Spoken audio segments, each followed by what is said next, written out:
My name is Ken Paller, and I'm going to be moderating today's Cognitive Science Dialogue. We're here to discuss a question that I think is at the foundation of cognitive science.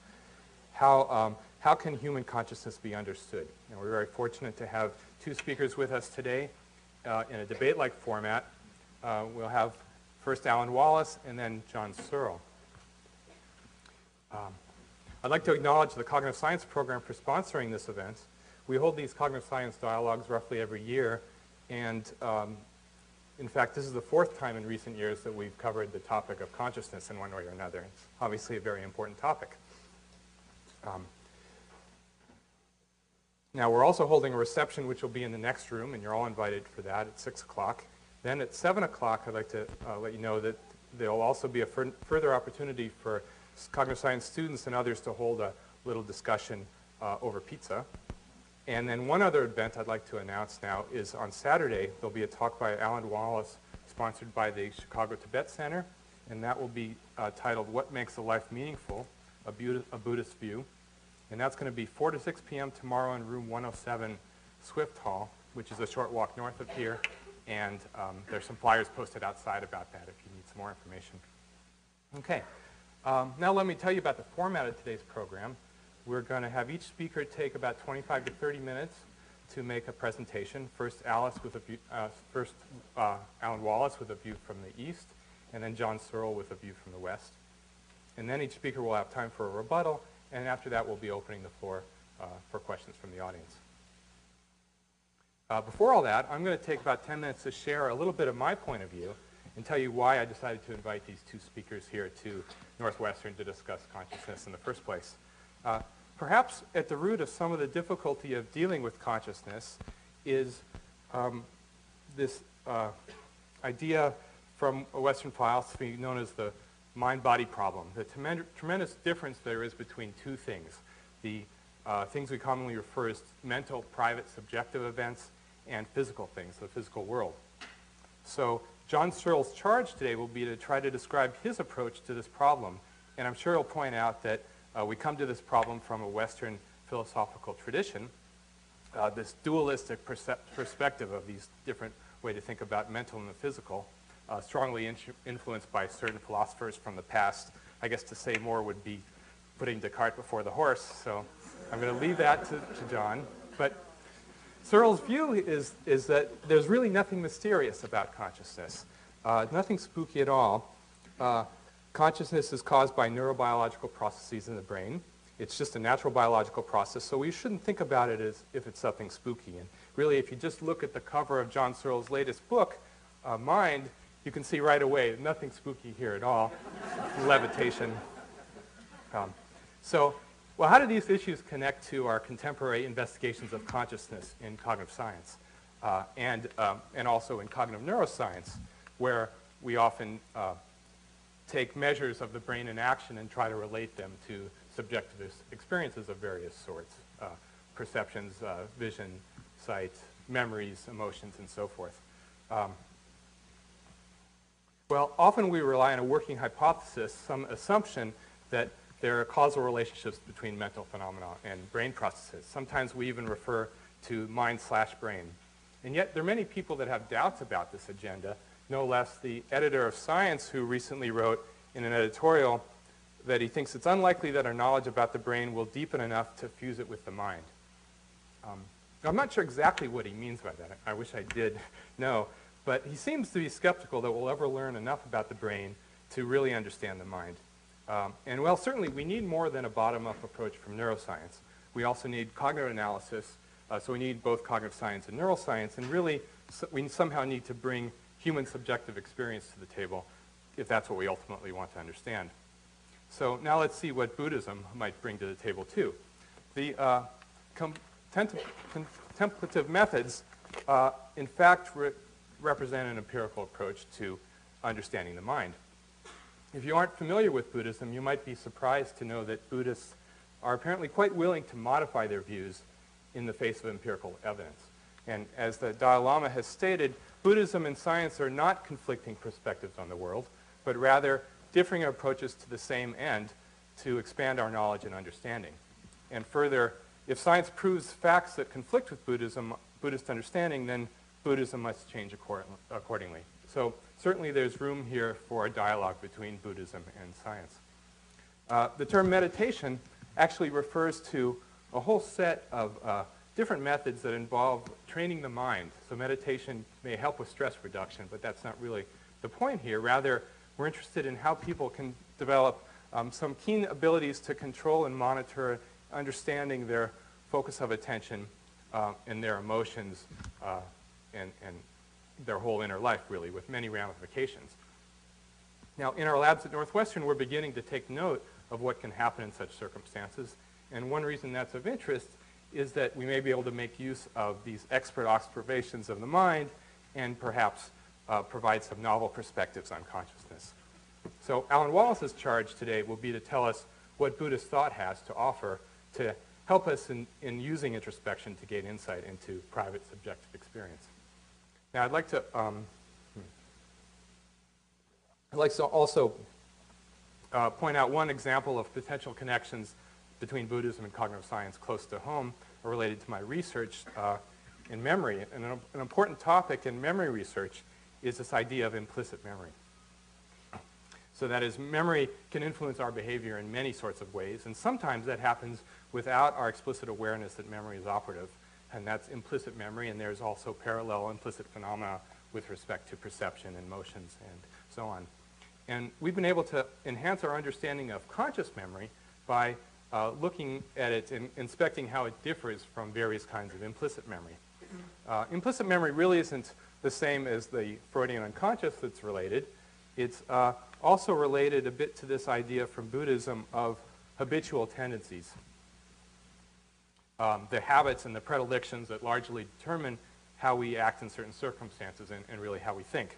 Learning plays a big role in acquiring these tendencies in the first place. It's in a form of implicit memory.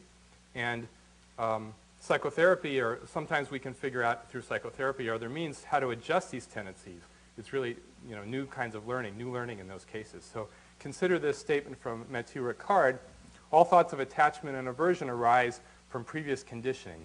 The very goal of the spiritual path is to dissolve these tendencies. So putting this together, it can be useful to understand ways to accomplish this, to try to see from many perspectives how conscious experience is influenced by so many things going on below the surface. And I'm optimistic that we may have much to gain by taking all these perspectives together. Well, maybe not so much the Freudian one, but at least the other two. Now, one last quote here from a neuroscientist, the late Francisco Varela, who noted that the future of the mind sciences is one in which we enter into a reshaping of both how it is that we have insights about our own experience and how our own experience shapes the explanations we have of the mind. So really, even further, you could say our own experience of the mind shapes our explanations of the mind, the universe, and everything, really. So this is critical to understand the mind. And Alan Wallace has some perspectives, some very provocative thoughts about how that can be done. So let me introduce him with a brief biography. Alan grew up in Southern California, and then he left for his junior year of college abroad and didn't come back. These college abroad programs are great. He was in Germany. While in Europe, he encountered Tibetan Buddhism. He studied the Tibetan language in Germany, went on to a Buddhist monastery in Switzerland, and then he journeyed to India, where he spent many years in training as a Tibetan Buddhist monk. Now, interestingly, part of the training that Tibetan Buddhist monks undergo also includes debates, kind of like what you see here. Let's turn that off for a second. So you can kind of hear them debating. These are groups of monks debating, and so here you hear these monks. They're debating in Tibetan, so I can't tell for sure, but perhaps they're debating something about the essential essence of the mind, something of that sort. And so today we might have, again, Alan taking a point that he's making to Searle. Hopefully Searle isn't pushing back, but Alan will slap his hands in this characteristic when he makes a point to Searle, and then we'll have Searle replying. So Alan did that for quite a while, as I understand, among the other training. Now, Alan Wallace's great expertise as a scholar and as a practitioner of Buddhism is evidenced by the many important books he has written or contributed to on these topics. Three of the most recent are Buddhism with an Attitude, the Tibetan seven-point mind training, the Taboo of Subjectivity toward the Science of Consciousness, and Buddhism and Science, Breaking New Ground, and I believe another book coming out in April on even more interesting topics as well. But note that Alan's expertise is not limited to Buddhism. In fact, he did come back from India, and he went to Amherst to finish college and get a bachelor's degree in physics and philosophy of science, excuse me. And he later earned a doctorate in religious studies at Stanford, where he wrote on the concept of attention, comparing Eastern and Western points of view. Alan subsequently taught in the Department of Religious Studies at UC Santa Barbara and is now president of the Santa Barbara Institute for the Interdisciplinary Study of Consciousness, and he's actively working on several exciting scientific projects. He's also played an important role in the Mind and Life Institute, which is an organization that has instigated many wonderful dialogues between Buddhists and scientists, and so that organization is also indirectly to thank for today's dialogue. So please welcome Alan Wallace here to start things off.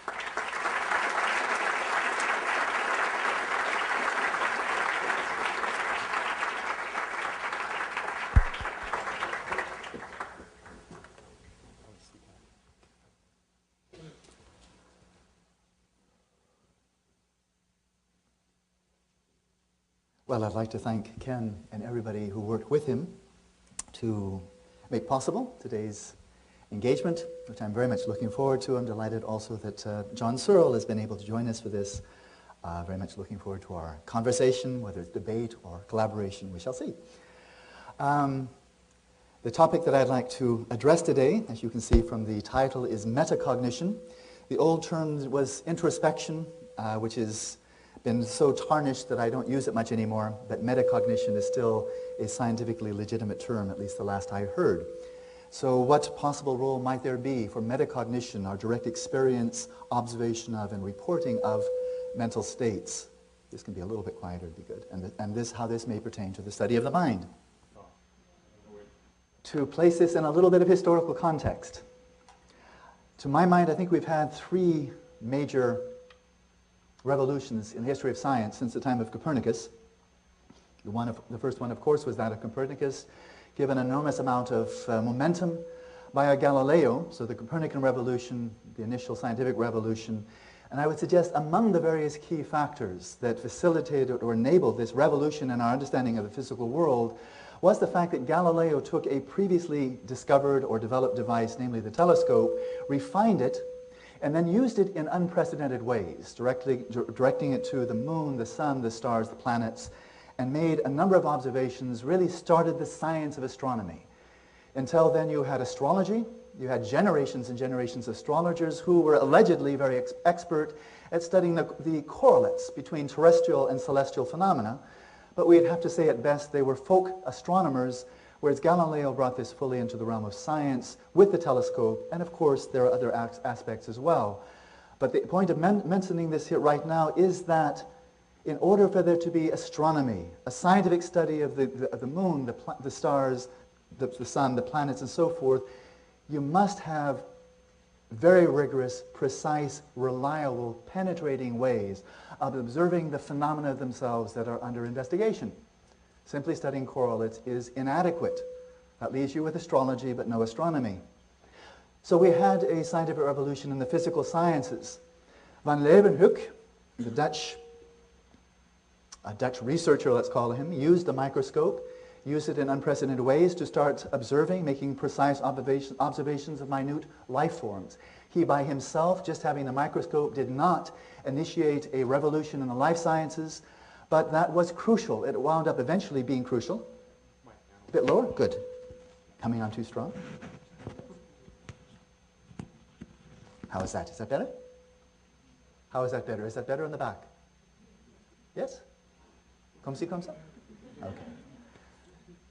I would say the person who really kicked off the revolution in the life sciences was of course, Darwin, in terms of fundamentally reorienting our mindset, our view of who we are, where are we in the universe, what's the nature of life, at least on planet Earth. Darwin kicked it off. It wasn't sufficient by himself. He didn't have any exceptional ways of observing living organisms. It took Mendel, But that was not sufficient. He also, this monk living in Czechoslovakia, started the genetics, but it wasn't sufficient. The real revolution in the life sciences, I would suggest, didn't really start making hay, so to speak, really making major progress until the 20th century, with Crick and Watson in 1952, I think it was, and then really the Genome Project. So as the first revolution in the physical sciences took around 140 years, I would say from the time of Copernicus until Newton's work in Principia, it's about 140 years. You say the revolution's over and now we continue making wonderful progress. I would suggest likewise for the first and only revolution we've had in the biological sciences, it started with Darwin.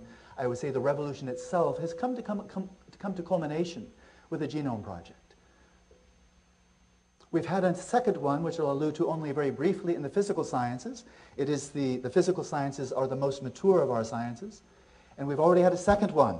Out of 400 years of physical sciences, the second one started with Max Planck, Einstein, and company. Again, a radical reorientation about nature of space, time, matter, and energy. It doesn't get much more basic than that. That revolution started roughly 100 years ago, has not finished yet. I think it's still in the process of revolting, because fundamental issues have not been resolved. The measurement problem, the nature of non-locality, whether there even is a quantum world that the quantum mechanics is mapping, very, very uncertain. A great revolution, but we're still seeing it playing itself out. And now we move to the cognitive sciences. The scientific study of the mind began, let's say, in the 1870s. Had generations of philosophers before then, but in terms of a scientific discipline, not really before the 1870s. I would suggest that we still have not had a single revolution there. Despite Howard Gardner's book, which I saw you cited in one of yours, John, The Mind's New Science, A History of the Cognitive Revolution, well, there's been a lot of progress. So I don't mean in any way to disparage or diminish what has happened, especially in the 20th century. But a revolution like the Darwinian revolution, the Copernican revolution, the revolution of quantum mechanics and relativity, I don't see it. I don't think we've had one yet.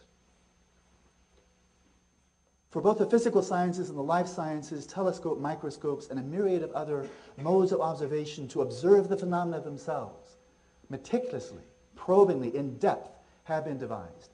When it comes to mental phenomena, which after all is what the scientific study of the mind should all be about, mental phenomena, and not just their neural and behavioral correlates. What sophisticated methodology do we have for making rigorous, scientific, in-depth observations of mental phenomena, which I think, as John Searle so rightly says, are irreducibly first person? There has been no such revolution. In terms of means of directly observing mental phenomena, this remains at the level of folk psychology.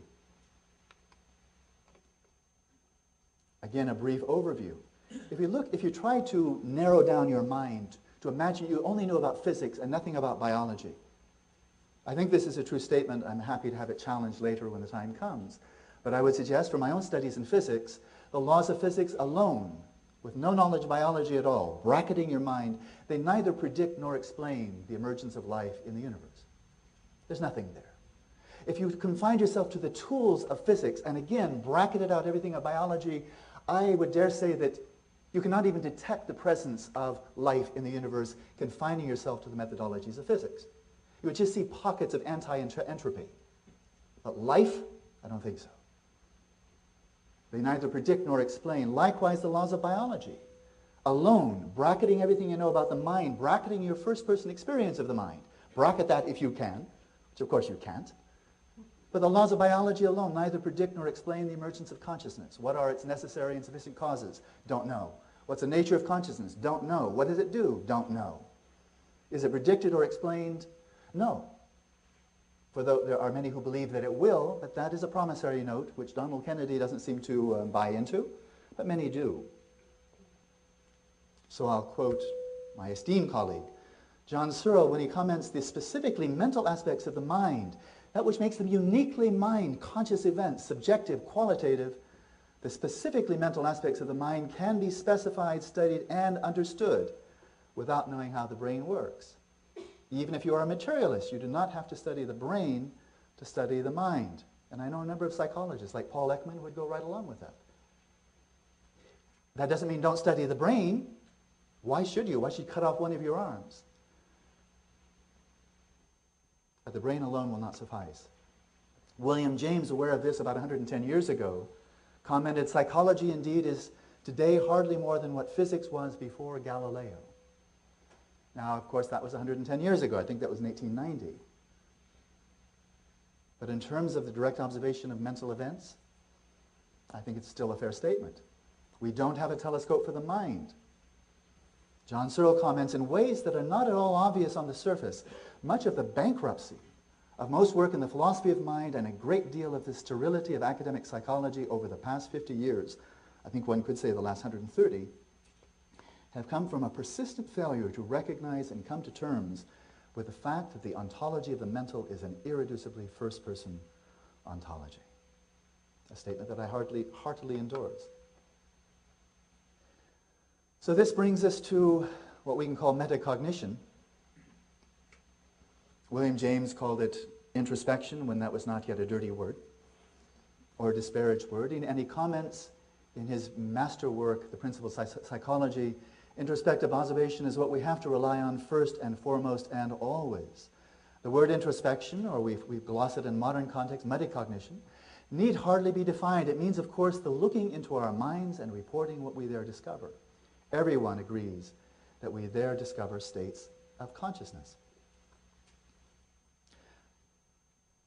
He did not present introspection as being the sole means, the only or unique means for studying the mind. In fact, he had a very multifaceted approach that I think laid the grounds for what could have been a revolution in the cognitive sciences. What he was proposing is that while introspection, your sole access to mental phenomena themselves, direct access to the phenomena of emotions, mental imagery, cognition, and so forth and so on, is introspection, don't confine yourself to that, because he said, of course, you want to study the physical causal underpinnings, the physical substrate of mental phenomena. Study the brain, for heaven's sakes. And study behavior. So much of our behavior is voluntary, and you can make inferences based upon behavior back to their mental causes. So bracket it. Look at the neural causes, the phenomena themselves by introspection, and the fruits of mental activity in terms of behavior. Bracket it in terms of cause, nature, and effects. You've got a threefold way to approach the subject, very rich, very balanced, and very ignored. It was not pursued. He died in 1911, and about 1910, he was steamrolled by behaviorism, by John Watson and company, who entirely threw out the notion of introspection, and it's never really been revived since. He laid the foundation for a revolution in the cognitive sciences, and it hasn't happened. He wasn't at all naive about introspection. In fact, he was mistaken, but he was not naive about many things, as far as I can tell. He comments in terms of introspection is difficult and fallible, unlike what, at least according to one reading, Descartes would have us to believe, that introspection is somehow incorrigible, flawless, and infallible. William James, to the contrary, says it's difficult and it's fallible. However, the difficulty is simply that of all observation of whatever kind. The only safeguard is in the final consensus of our farther knowledge, or our later knowledge, about the thing in question, later views correcting earlier ones, until at last the harmony of a consistent system is reached. Now, especially when the introspection is not working as a lone ranger all by itself, a whole bunch of people in isolation observing their minds and then sharing what they're experiencing, but if you draw from the strengths of modern cognitive behavioral psychology, psychophysics, and of course cognitive neuroscience, if you bracket this, and so when a person makes a first-person report, you're plotting what's happening in the brain. fMRI, EEG, ERP, maybe PET scans, and some other technologies that are being devised right now. You're also plotting from cognitive behavioral measurements. There's a lot that can be done there. If you're coming in like a checks and balances in the three-part governmental system, then no one has an absolute say. No one speaks with absolute authority. Well, after all, the brain scientist must really know what's going on, but neither give total authority to the introspectionist nor to the behaviorist. But let them all be working in a checks and balances so you can find rigorous correlates from the first person to these two third-person modalities. But now, if one is going to make introspection or metacognition into a scientifically rigorous mode of observation, you've got to be able to attend to the phenomena in question with stability, which means continuity, coherence, but also vividness, high resolution, clarity, brilliance. Just like Galileo, if you imagine him planting his telescope on the back of a camel in a dust storm, and then trying to make observations. With no stability and no clarity, he's not going to discover the moons of Jupiter. You've got to have stability, you have to have clarity. Likewise, if you're going to try to spect intro, to observe mental states, mental phenomena, imagery, and so forth, and so, there's a myriad of phenomena to be investigated, a steady, continuous, and sharply focused, high-resolution, vivid attention is going to be crucial. What William James called sustained voluntary attention. He wrote about it, and I encourage you to seek out his writings on attention, because they're really quite brilliant to this day, and especially his writings on sustained attention really are quite breathtaking to my mind. But having said all of that, and he said a lot that was very, very provocative and I think true as well, when it came to the issue of being able to actually develop attention skills, take a person with just normal attention skills, pretty much scatterbrained, raising the question, is it possible to take such person and through training refine the attention, enhancing stability, enhancing vividness, making this into a really robust way of observing the mind? Well, he was pessimistic. He's writing in 1890. He didn't have much data to allow him to be optimistic. He wrote that the possession of such a steady faculty of attention is unquestionably a great boon. Those who have it can work more rapidly and with less nervous wear and tear. However, here's the big but, I'm inclined to think that no one who is without it naturally can by any amount of drill or discipline attain it in a very high degree. Its amount is probably a fixed characteristic of the individual.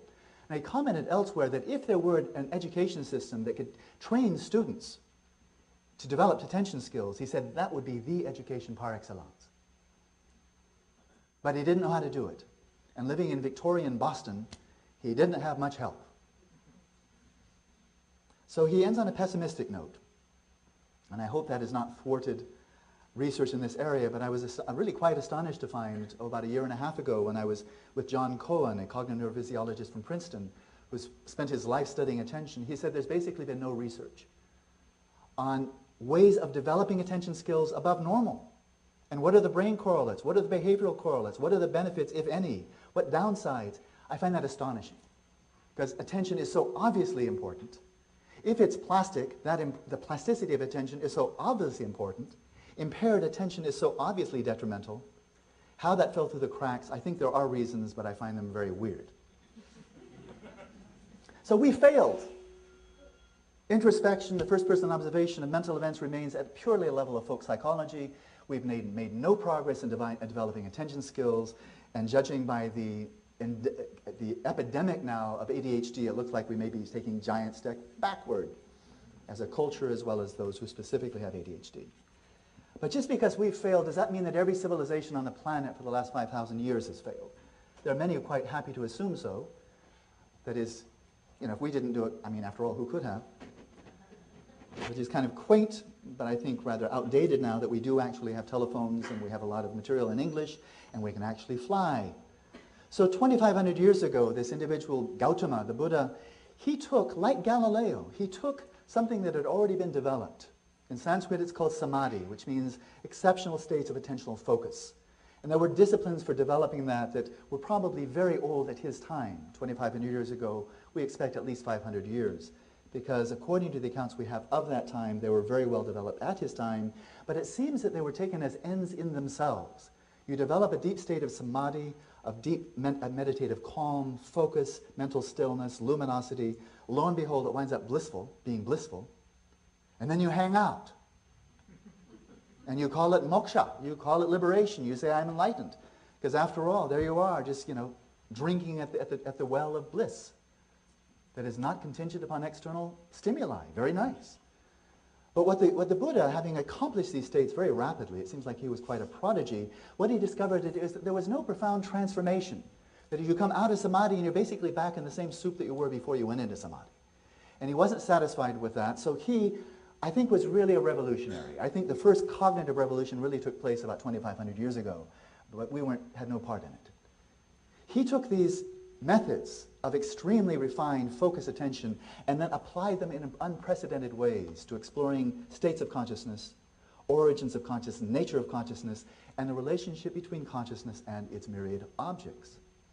And he made this overall statement: since the primary tool of investigation now is not a telescope, not a microscope, not any external technology, but rather the mind itself, as a general rule of thumb, he said, the mind that is established in equipoise comes to know reality as it is. A mind that is truly brought to a refined, subtle state of balance, especially attentional balance, comes to know reality as it is.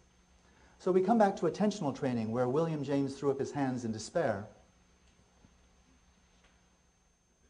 This was something that was tackled long, long before William James. And there are three basic goals. A lot could be said about this, and I need to keep my comments very short for the time being. But first of all, relaxation. The type of attention you develop in meditative practice is not the type of attention that a jet fighter pilot manifests, or even a professional musician or a chess player. When they finish playing chess, flying their jet, they are exhausted. And they need to go get some R&R. And I know that from a professional musician. She's in the San Francisco Symphony Orchestra, I believe. She said, after you've been playing for 3 or 4 hours, you're tired. If you become an adept in the practice of shamatha, the developing attention skills in Buddhist tradition, and you spend 4, 5, 6, 8, 10 hours in meditation, you do not feel fatigued. It's not the same. It's coming from a different basis, rather than kind of an ego-driven, ambition-driven, desire-driven clenching of the mind. You start with relaxation, bodily and mentally, a sense of ease. Out of that pool of relaxation, then you gradually, with a delicate balance, enhance the stability, the coherence of the attention on the object. The mind is well focused at a single point, and over time it maintains a continuity or coherence. One can say a homogeneity of the focus of attention over time. Those two by themselves are not sufficient, because you have both of those when you're deep asleep. So you'll get nice and refreshed, but you won't get any deep insights in the nature of the mind if all you have is relaxation and stability. You need to bring in a third factor, and that is, I will simply call vividness. But it includes different facets, and if you think of the analogy of a television screen, it plays out pretty nicely. Brightness, high resolution, and focus of attention. Those three qualities of vividness are all incorporated in that one term, and those three qualities of relaxation, stability, and vividness are the qualities of attention. It's basically your inner technology that then you use to explore, observe, explore states of consciousness. In that type of training, there are really two faculties that you're cultivating, and the Buddhist tradition said there's an enormous amount of plasticity here, both on the upside as well as downside. I mean, these two can atrophy terrifically. First of all, we'll call this simply mindfulness. This is defined in Buddhist psychology as the faculty of sustaining voluntary attention continuously upon a familiar object without forgetfulness or distraction. So in a way, it's remembering to remember, to remember, to remember, to remember. It's an ongoing pulsing of remembering to remember. Reinvigorating. Like William James said, consciousness comes in pulses.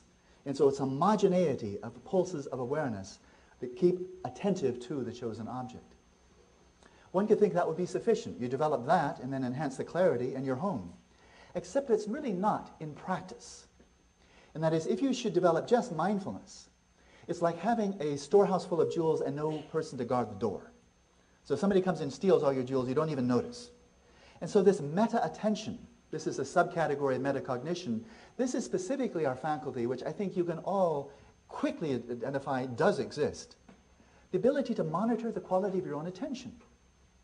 Now in Buddhism, there are very specific things to monitor for. As there is stability and vividness, two qualities of attention to be cultivated, there are the opposites, two qualities to be attenuated. The opposite of stability is excitation. The mind is fragmented, the mind is distracted, the mind is roving, the mind is compulsive. It is the function of meta-attention, as you're sitting quietly, engaging in this attentional training, to recognize as swiftly as you can, when has your mind become distracted? Now, in all likelihood, that's going to be, in fact, I think in 100% likelihood, that's going to be a retrospective awareness. Ah, I see that a moment ago I was out to lunch. I was trying to focus on my breath or something else, and I was thinking about pizza. But I'm not now. And so, in fact, as soon as meta-attention clicks in, you're already halfway to the cure. And then you want to stabilize in that. Likewise, when you start getting dopey, for any of you who have ever meditated, you probably know exactly what I'm talking about. It's called a nodding acquaintance with meditation. Where you've lost the clarity. So you may have a lot of stability because you're falling asleep. And so it's the function of meta-attention in as close to real time as possible to detect, is the mind, specifically attention, falling into either of these two imbalances? Either laxity, where the mind is withdrawing into itself, losing clarity on the slippery slope to falling asleep, that's kind of an implosion, or is it falling into excitation, which is kind of an explosion, the mind becoming fragmented and going outwards? That's the core of the training. Now, what's the overall epistemic value of this? What's it good for in terms of understanding the nature of the mind, mental phenomena, mental processes? A great scholar and contemplative from the Tibetan tradition, from the 15th century, Tsongkhapa, writes this, I think, quite illuminating analogy. He writes, in order to examine a wall tapestry in a dark room, if you illuminate it with a radiant, steady lamp, you can vividly examine the images in the tapestry. But if the lamp is either dim, corresponding to laxity, or even if it is bright, flickers due to the wind, corresponding to excitation, your observation will be impaired. Likewise, in order to fathom the nature of any phenomenon with penetrating intelligence supported by unwavering, sustained, voluntary attention, it's interesting, you actually used William James's term, you can clearly observe the real nature of the phenomenon under investigation. This is especially important for the mind, since the mental phenomena themselves, as these subjective qualitative events, cannot be directly observed, at least never have been, by studying the brain. You're studying tissue. You're studying tissue. You're studying electrochemical events, but the qualitative aspect of the mental phenomena themselves is nowhere in sight any more than it is when you study behavior. You may as well be studying behavior of a robot. But now problems. Is metacognition so straightforward that you just kind of observe the mind, you take it out and look at it as an object? William James, again, was anything but naive here. He said, no subjective state, whilst present, is its own object. Its object is always something else. The act of naming them, whatever the subjective state may be, has momentarily detracted from their force. So if you're angry at somebody, I'm angry at this bottle of water, for example. Oh, that bottle of water is too cold, or it's too hot, and I'm getting angry at it, and then suddenly I notice that I'm angry. In that very moment that I'm detecting, I'm attending to the phenomenon of anger arising in my mind, in that very moment, anger is already being attenuated. So it's retrospective. That anger, right in the exact moment that it's occurring, focus on the bottle of water that I'm so angry about, is not focused on itself. It's a retrospective, kind of short-term memory, one could say. But William James was not alone in observing the problems that also John Searle has pointed out in his book, The Rediscovery of the Mind. The Buddha himself, in a discourse attributed to him, called the Jewel Ornament Discourse, he states, didn't write, but he did state, the mind cannot observe itself, just as a sword cannot cut itself and a fingertip cannot touch itself. Nor can it be seen in external sense objects, for example, the brain, or in the liver, or any external object outside of the body, nor can it be detected in the sense organs. You don't see visual images in the eyeball, for example, or you don't see sound in the auditory cortex. That's interesting. It looked like he just jettisoned metacognition. A great Buddhist philosopher, Indian Buddhist philosophy from the 7th century, comments in a way very similar to John Searle's writings in this regard. The actor, that is the agent, the object of the action, and the action are not identical. In any type of observation, they are not identical. So it is illogical, he writes, to maintain that a cognition apprehends itself. Once again, it looks like metacognition, the mind observing itself, has been jettisoned by the Buddha and by this very notable philosopher and contemplative from the 7th century. Another one from the 7th and 8th century, Shantideva, writes, I think with a lot of sophistication, when he's trying to understand how is it that we not only remember event, but we remember our experiencing the event. So I had lunch with a group of students today. I remember not only eating the food and hearing the students' voices and seeing them, but I remember being there. I remember that I was experiencing it. So how can I remember something if at the time of the event itself, I didn't have two cognitions, one, a reflexive cognition, an awareness of myself, the mind observing itself, and another one of my table companions and so forth. Shantideva explains that in the following way. He says, when we remember seeing a certain event, this could be seeing, hearing, any sense modality, When we remember seeing a certain event, we recall both the perceived event and ourselves perceiving the event. This is recollection, this is retrospective. The two are recalled in an interrelated fashion without the perceiver apprehending himself during the original experience. So I think they're not two simultaneous parallel modes of cognition. One, I'm aware of me, and I'm also aware of you, but rather an event experience which retrospectively we tease out, oh, that was me part, that was you part. But it's a retrospective disintegration of a situation experience, an event experience. Awareness of subjective mental processes, such as emotion, in this regard then, is actually a form of short-term memory.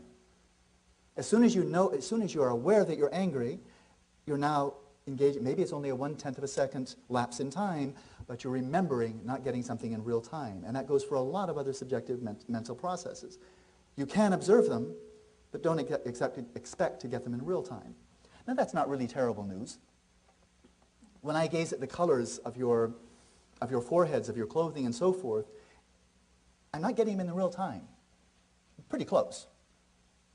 But it took some time for the photons to be emitted from your skin, from your clothing, and so forth, strike the retina, and set up this complex set of electrochemical events culminating in the visual cortex. I'm not getting it in real time. Now, that's insignificant when you're sitting 10 feet away from me, but when you're gazing at a star that may be 10 million light years away, then it's significant. Because where you're looking, there is no longer a star. It might not even exist anywhere. It might have burned out by now. But we're getting the tail end of something that is long-term memory. So astronomers and cosmologists like to think of gazing deep into the heavens, into galactic clusters 13 billion light years away, as actually looking back in time. And that's exactly what they're doing. They're seeing right now something that actually corresponded to an event millions or even billions of years ago. Oops. Okay, then I'm going to speed up. But I would suggest there is also metacognition in real time, and I'll be very, very brief here. We can come back to it. But for example, when you're having a dream, especially it's most vivid in a lucid dream, where you know you're dreaming, the events taking place are in real time. There are no photons striking a dream eye. So there are many events, mental imagery, and a myriad of other events that are in fact taking place in the realm of mental experience, but you're getting them in real time and not just some moments later. I'll skip the next point because of shortness of time, and I'll allude now very briefly to a very interesting, fascinating technique for observing mental phenomena. It's called settling the mind in its natural state. In this practice, the quintessence of it rests the attention in the field of mental events. That is, direct the attention to that realm of experience that is mental and nothing else. You can't see it with the eyes, hear it with your ears. The realm of dreams, the realm of emotions, of thoughts, mental imagery, memories, desires, fantasies. You can observe them, but they're not occurring in any other space or field of experience, so what the heck, let's call it a field of mental experience. You observe whatever's arising there without distraction, without grasping, and then you examine the degree of subject-object participancy in this endeavor, asking yourself, for example, to what extent are thoughts and emotions yours? To what extent are they simply arising? This is so juicy I can't skip it. Why are we so fixated? Why is science so fixated on the objective to the point that John Searle has made so many times that subjective experience is marginalized almost out of existence? William James, I think, gives us a perfect key here. He says the subjects adhere to become real subjects, attributes adhere to real attributes, the existence adhere to real existence, while the subjects disregarded become imaginary subjects, the attributes disregarded erroneous attributes, and the existence disregarded an existence in no man's land in the limbo where footless fancies dwell. Never paraphrase William James. Habitually and practically, we do not even count these disregarded things as existence at all. They are not even treated as appearances. They are treated as if they were mere waste, equivalent to nothing at all. That's the bucket in which subjective experience has been tossed by about 400 years of Western science. Skepticism. I'm going to read it through. They're too juicy. They don't even need commentary. Richard Feynman, I think you all know who he is. One of the ways of stopping science would be to do only the experiments in the region where you know the law. But experimenters search most diligently and with the greatest effort in exactly those places where it seems most likely that we can prove our theories wrong. In other words, we're trying to prove ourselves wrong as quickly as possible because only in that way can we find progress. Is skepticism confined to science? No. Buddha, very famous quote, "Monks, just as the wise accept gold after testing it by heating, cutting, and rubbing it, so are my words to be accepted after examining them, but not out of respect for me." And as Ken commented just earlier, here's a statement by the Dalai Lama: "A general basic stance of Buddhism is that it is inappropriate to hold a view that is logically inconsistent. This is taboo, but even more taboo than holding a view that is logically inconsistent is holding a view that goes against direct experience." One of my favorite quotes from Daniel Boorstin, a historian, very distinguished historian, is the author of The Discoverers, comments in his preface with, I think, is enormously juicy and should be held in mind for this whole discussion: "Illusions of knowledge, thinking we know something we've only assumed, and not ignorance, has historically proven to be the principal obstacle to discovery." Finally, William James laid out a format for a true revolution in the cognitive sciences, studying the mind by studying the brain, the mind itself, and behavior. This vision of bringing in refined techniques of training attention and turning metacognition into a rigorous mode of observation may actually fulfill his vision. And the synthesis of such first-person and third-person means of investigating the mind may then lead to the long-awaited revolution in cognitive sciences. And that's it.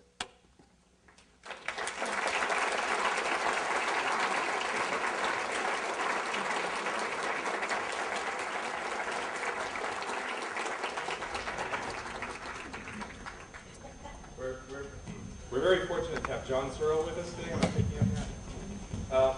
John was educated at the University of Wisconsin, and then he moved as a Rhodes Scholar to Oxford, where he stayed on at the Dawn.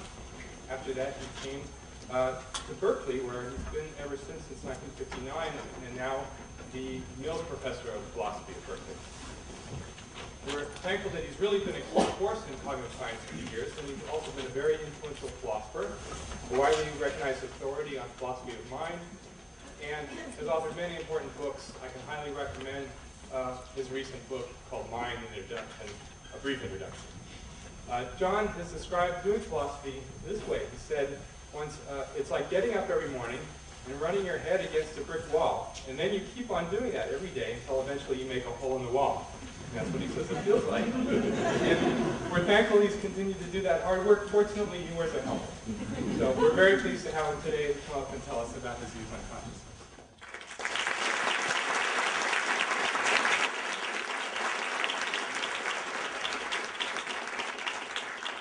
How's that?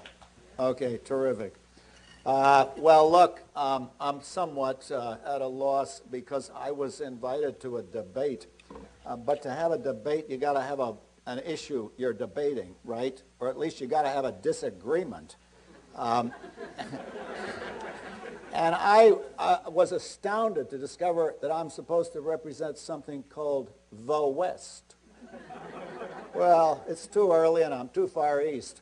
But here's my problem. There's a certain irony in this because I have spent the polemical part of my work in the philosophy of mind essentially attacking every single well-known influential Western view. Dualism, monism, behaviorism, functionalism, computationalism, dual aspectism, epiphenomenalism, all of those. I don't know, maybe the guys in the East make mistakes like that too, but those are the views that I have been attacking. Okay, so there's something, I would not wish to be here under false pretenses. I certainly do not represent the West. Truth to tell, I represent only me. And okay, now the second thing is there have to be disagreements to have a debate, and I got out a paper and thought I was going to write down all the stuff I disagreed with, but it doesn't have much on it. I did disagree with one quotation at the very beginning. It was a quotation from me, taken out of context, where I'm supposed to say brains don't matter. That's exactly the opposite. That's the view that I am attacking. That was a common view for a long time, to say brains don't matter. We're just digital computers, and as real hard-nosed intellectual programmers, we don't care how the hardware works. You know, when the computer, the programmers I know, when the computer broke down, They were proud of the fact that they couldn't fix it. That's for plumbers. We do the serious intellectual work. And the idea wasn't, Jerry Fodor has said this many times, we just happened to be implemented in brains. That's the view that I was attacking. Okay, now there are some disagreements, though, I think, hidden in the discussion that Alan Wallace so eloquently presented to us. But before I tell you what they are, I want to tell you what I think is the actual truth about the mind and consciousness. Okay, how much time do I have? I know he ran over time, all right, so I'm not going to be too religious, but the most fun part is always when the audience gets to talk, so I'm not going to take too much time. It seems to me the way to proceed on this issue, as most issues in philosophy, is start off with what you know for a fact. Now, it's true you might have to give up on some of the things you think you know, but you'd better start with what you have as pretty solidly established results. Pretty solid basic stuff. And it's going to take a lot of argument to talk us out of these things. Now, here they are. There are 4 things in the study of consciousness. I haven't got PowerPoint, I'm sorry to say. I guess we'll all be forced to that in the end. Listening to the previous 2 speakers, I suddenly realized the reason I don't use PowerPoint is very simple. Straight vanity. I want them looking at me. I don't want them looking at some damn screen. Okay. All right. Now, here we go. 4 points. If you can imagine this without being able to read it on the blackboard. 1. Consciousness is real. It is a real and irreducible feature of the world. And I hope that sounds so screamingly obvious. You wonder, why is this guy telling us this? Well, the answer is because a very large number of very intelligent and well-financed researchers have been out to try to deny that it's real. Either it's an illusion or it really reduces to something else, such as computer programs. And I want to say it is a real and irreducible phenomenon in the world. So that's proposition number 1. I'll tell you in a few minutes what it is that's real and irreducible, but I want to get to the other 3 before I forget them. The second proposition, and this is absolutely fundamental, and this was not known in the way that we now know it for a long time, but it's this. Consciousness is caused by neuronal processes in the brain. Everything in your conscious life is caused by processes going on in the brain. Now, that is an astounding fact. You got 1.5 kilograms, about 3 pounds of this gooky stuff in your skull. It's the texture of English oatmeal. And all of the things you most prize, every single conscious experience you have, enjoying Beethoven or the taste of the beer or pick your favorite, feeling the angst of post-industrial man under late capitalism. Whatever is your favorite conscious experience, that is all caused by blasts of neurons firing away in the brain. That is a stunning fact, and it is very important for subsequent research. The single most important project in the biological sciences today, and I would want to say in the sciences in general, is simply this. How, in fact, does the brain do it? How does the brain cause all of our conscious states and experiences? And I have to tell you, we're making some progress. We got a long way to go.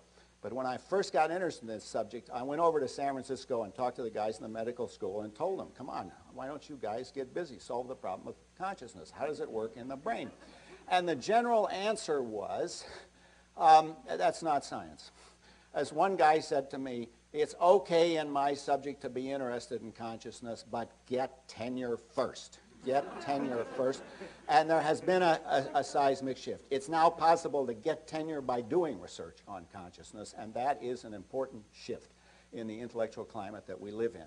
Okay, so that's the second point. Now, the third point is, when I say that consciousness is caused by neurobiological processes, I'm not saying that it's some kind of separate juice that's squirted out by the brain. That's not it at all. It is simply the case that the conscious states you're in are simply a higher level feature of the system of neurons.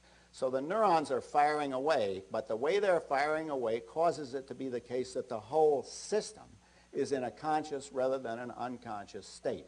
And that sounds kind of spooky, but it's very common in nature. If you think of the solidity of this thing or the liquidity of the water, the solid behavior and the liquid behavior are entirely causally explained by the behavior of the molecules.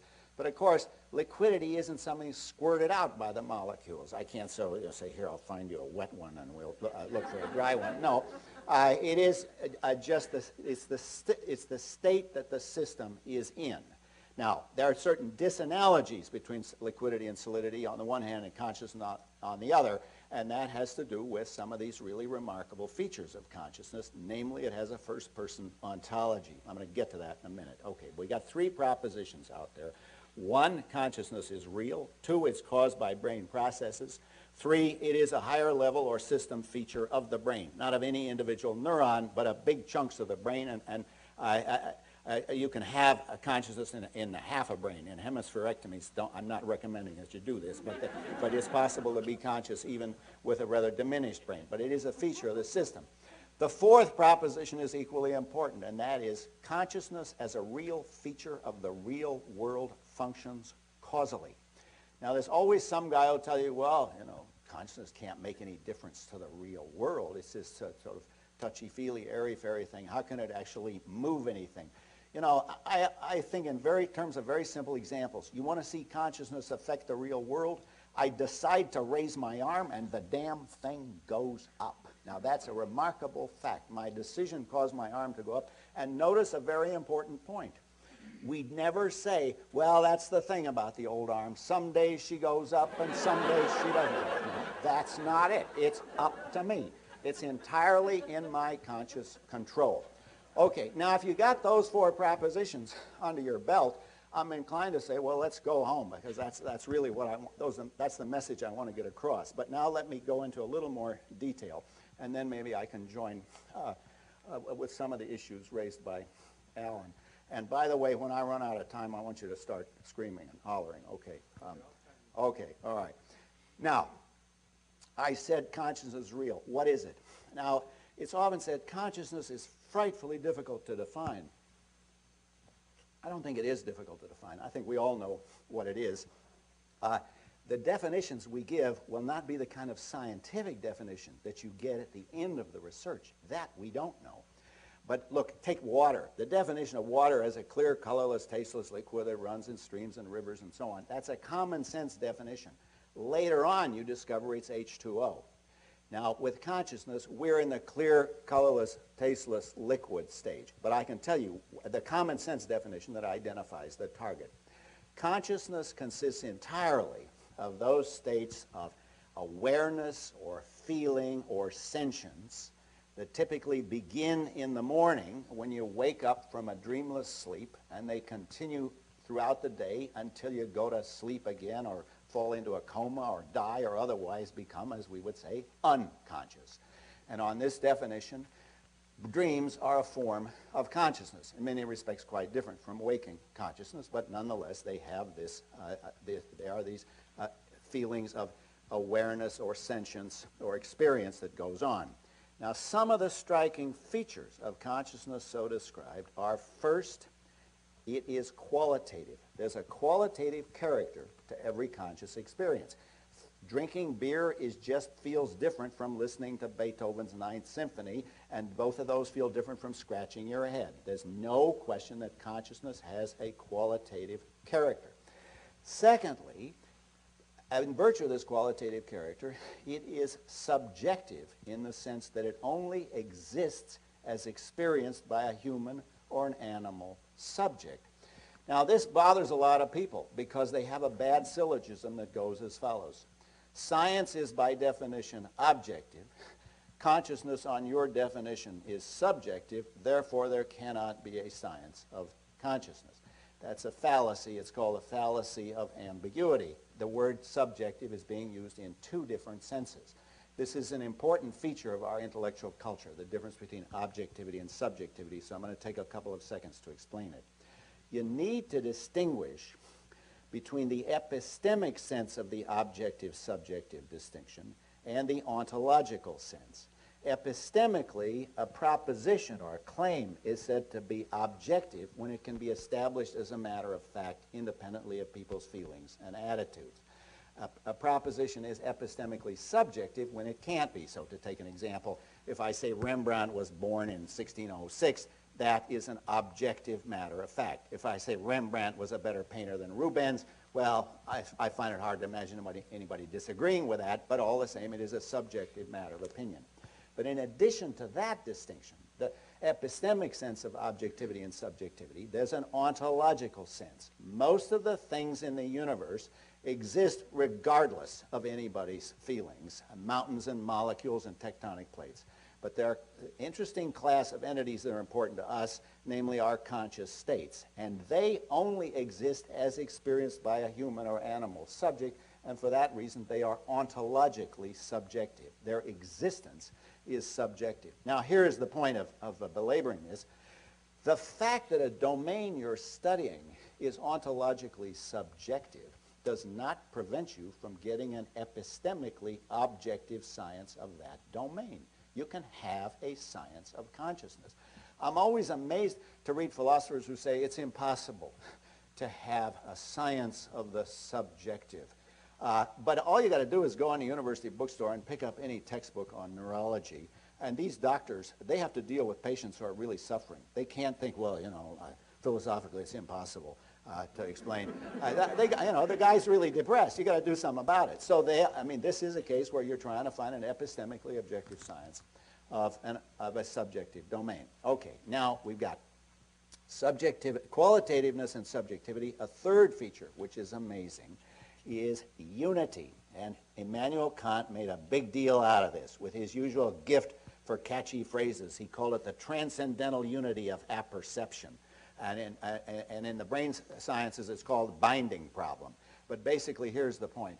I don't just hear the sound of my voice and feel the pressure of my shoes against the floor and the taste of the water, but I have all those as part of one single unified conscious field. Now, these three, qualitativeness, subjectivity, and unity, I talk as if they're different, but in fact, if you think about it, each implies the next. You can't have qualitativeness without subjectivity, and you couldn't have those without unity. There is a fourth feature that, so to speak, you get for free, but it's absolutely crucial for the evolutionary functioning of consciousness, and that is intentionality. Intentionality is that capacity that the mind has to represent objects and states of affairs in the world by way of perception and belief and desire and the emotions and our intentions and so on. We relate to the world primarily through our conscious states that relate us to the world, and those have this remarkable feature of intentionality. By the way, intentionality has no special connection with intending. That's just one kind of intentionality, along with belief and desires and so on. The reason we use this word, as in most of the confused words we have in philosophy, is we got it from the Germans. In German, intentionality doesn't sound like Absicht, so we're stuck with intentionality, but it just means directedness or aboutness. It's got no special connection with intending. Okay, so here is our domain of investigation, these four propositions. And here is, I've tried to give you at least a brief definition, a brief explanation of what consciousness is, what its features are that we need to explain. Now, how should we go about it? And this is where I will try to make context with some of the things that Alan said. Basically, the point about methodology is always the same. Use any method you can lay your hands on and stick with any method that works. If somebody tells you in advance that science has a prescribed list of approved methods, forget it. The wonderful thing about the advance of knowledge is its ruthless opportunism. If you find a method for investigating consciousness that nobody has thought about before or doesn't meet some textbook requirement, forget about the textbook and pursue the method and see if you get a payoff. Now, I certainly have no objection to introspection or metacognition, as Alan described it, but I do have this worry. I think that the metaphor of introspection, the idea that we spect intro, gives us a false conception. The model of perception requires a distinction between the act of perceiving and the object perceived. So there's this plastic glass full of water, and then there's my visual experience of that. There's the act of perceiving and the object of perception. And I think Alan was saying this implicitly, but I want to make it explicit. That model does not work for introspection. There is no way that you can focus your attention on your present conscious experiences without altering those conscious experiences, without altering the total state that you're in. So the model of vision, whereby you have an independently existing object and you focus your observation on it, that model doesn't work for introspection. We do not observe our own conscious experiences, we experience them, and that's why the next expression he used, I think, was better, and that is attention. You can shift your attention from this part of the conscious field to that part of the conscious field. You can, at will, move your attention around different parts of the unified conscious field. So I think that the methodology of using introspection is perfectly legitimate. Why not use anything? But you have a false picture of introspection if you construe it on the model of observation. It's not at all like observing independently existing objects. Now, the one point of skepticism I would have about the fruitfulness of this in the study of consciousness comes up as follows. Alan began his talk very eloquently by describing the achievements of Leeuwenhoek and Darwin and a number of other great thinkers, where you get a payoff. We've now had, as he said, several hundred years of Buddhist introspectionism. What's the payoff? What are the results? And I thought, in a way, he was changing the subject, because the subject is how do you get a scientific account of consciousness. And I thought he gave a very eloquent account of how we'd all be better off if we practiced Buddhist meditation. Maybe so, but I still go home at the end of the day wondering, how the hell does the brain do it? How exactly does it work in the brain? How is it realized in the brain?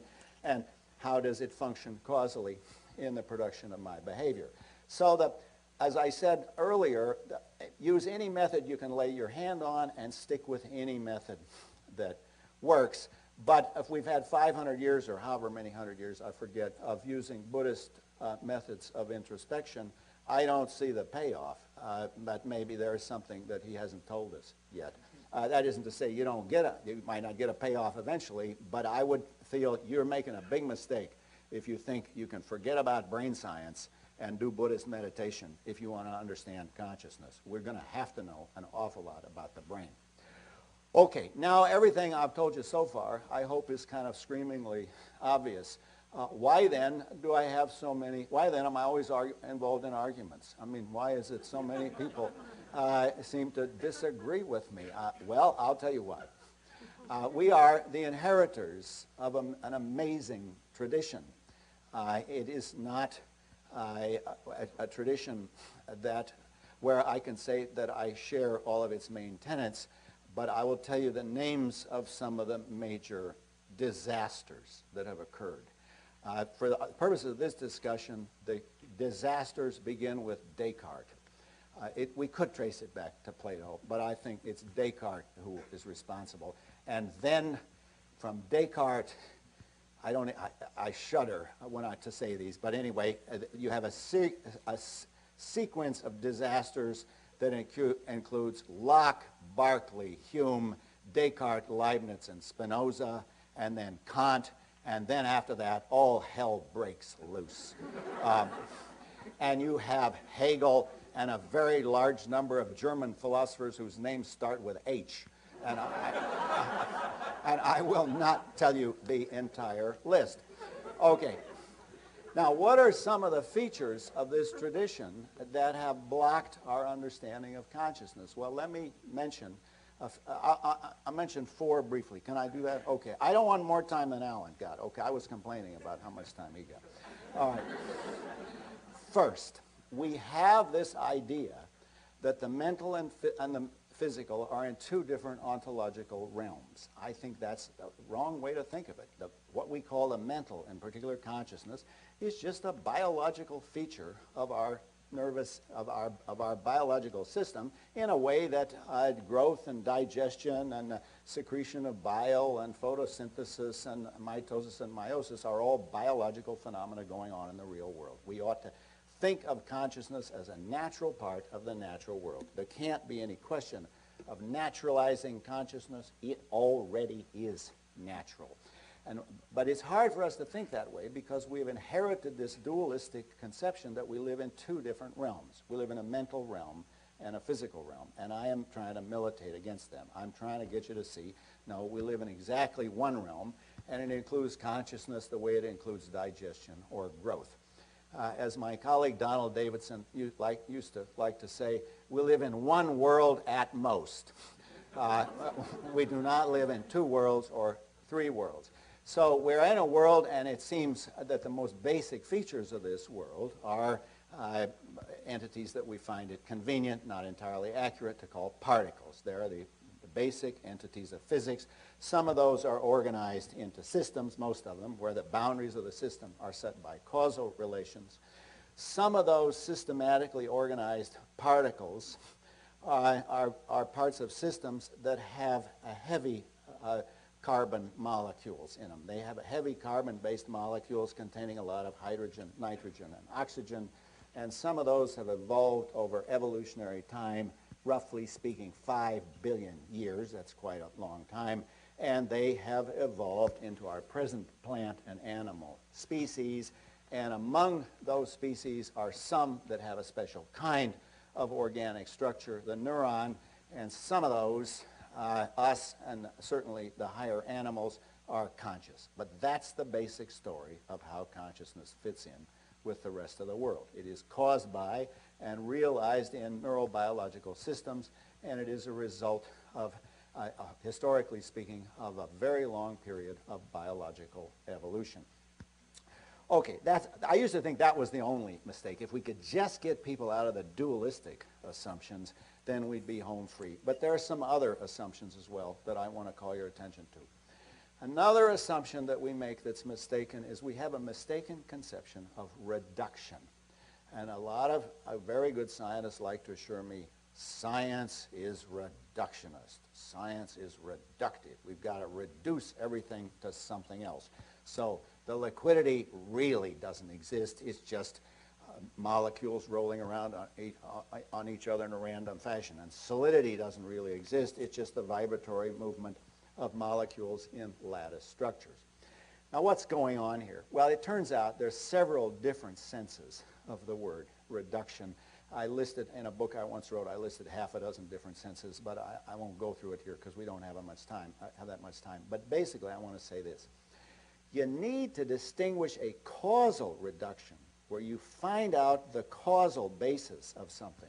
That is, the reason that this thing is supported by this is that there is a causal operation of the movements of the molecules, so you can give a complete causal explanation of solidity in terms of the movements of the molecules.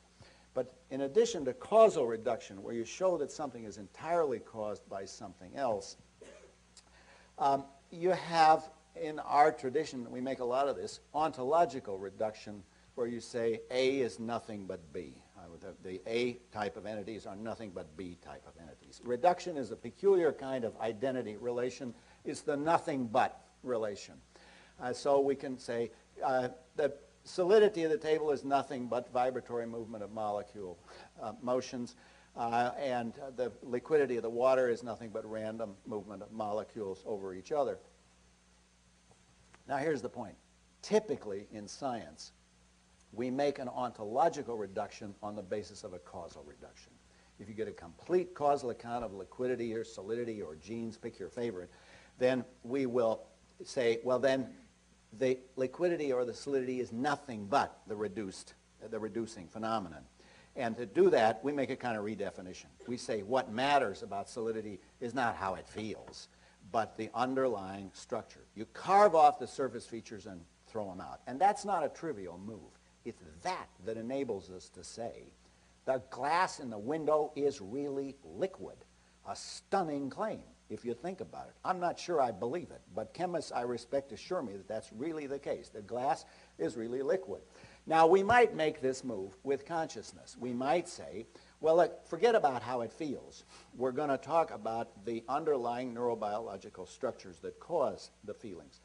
But we will be reluctant to do that precisely because the point of having the concept of a consciousness is to identify the surface feature, the touchy-feely, subjective, qualitative stuff that I have been talking about. And so, whereas we're perfectly willing to get rid of the surface or the surface features of solidity and liquidity and do an ontological reduction on the basis of a causal reduction, we're much less willing to do that with consciousness, and for a very good reason. You still need a concept to describe the qualitative, subjective character of your experiences. Now, we might, as with glass, for some medical purpose, just as we now say glass is liquid, we might say, well, this guy is really feeling a pain, though he doesn't know it yet. It hasn't reached the threshold, but he's got a terrible pain. We got our brainoscope on him, and we can see. The brainoscope shows clearly the guy's in terrible pain, and the guy says, I don't feel anything, and then we say, don't worry, you will, because we know that he's got this terrible pain. We might get to that stage. We might treat pain the way we now treat solidity and liquidity, but it seems to me unlikely. The whole point of having the concept is to name the subjective character, is to name these qualitative subjective states. Okay, now I'm going to stop because I want to save plenty of time for discussion. Let me just summarize what I've been saying. The right approach to consciousness is to be completely naturalistic about it, is to treat it as just a part of nature and explore it as you would explore any other part of nature. Introspection seems to be one possible approach, but I certainly wouldn't use that by itself. On the contrary, I'm convinced that the great advances are going to come when we understand how the brain works. Thank you.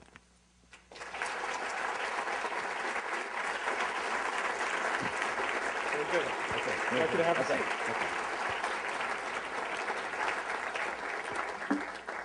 Okay, those are our two presentations separately. Now we're going to have a little discussion together. So I think what we'll start with is, before questions from the audience, let Alan have a bit of a rebuttal. I think he has a few remarks to make, and then after a little interchange, then I'll ask for some questions.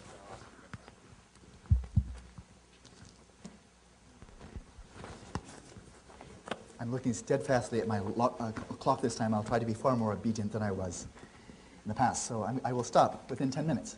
Okay? That's the rules of the game? Or you make it shorter if you like. Yeah, maybe if you direct a question. How about we have 5? an interchange. I can do 5. I can do even less. So, not all your points. So Oh, no. No, there are many points, but I'd like to focus on only one or two.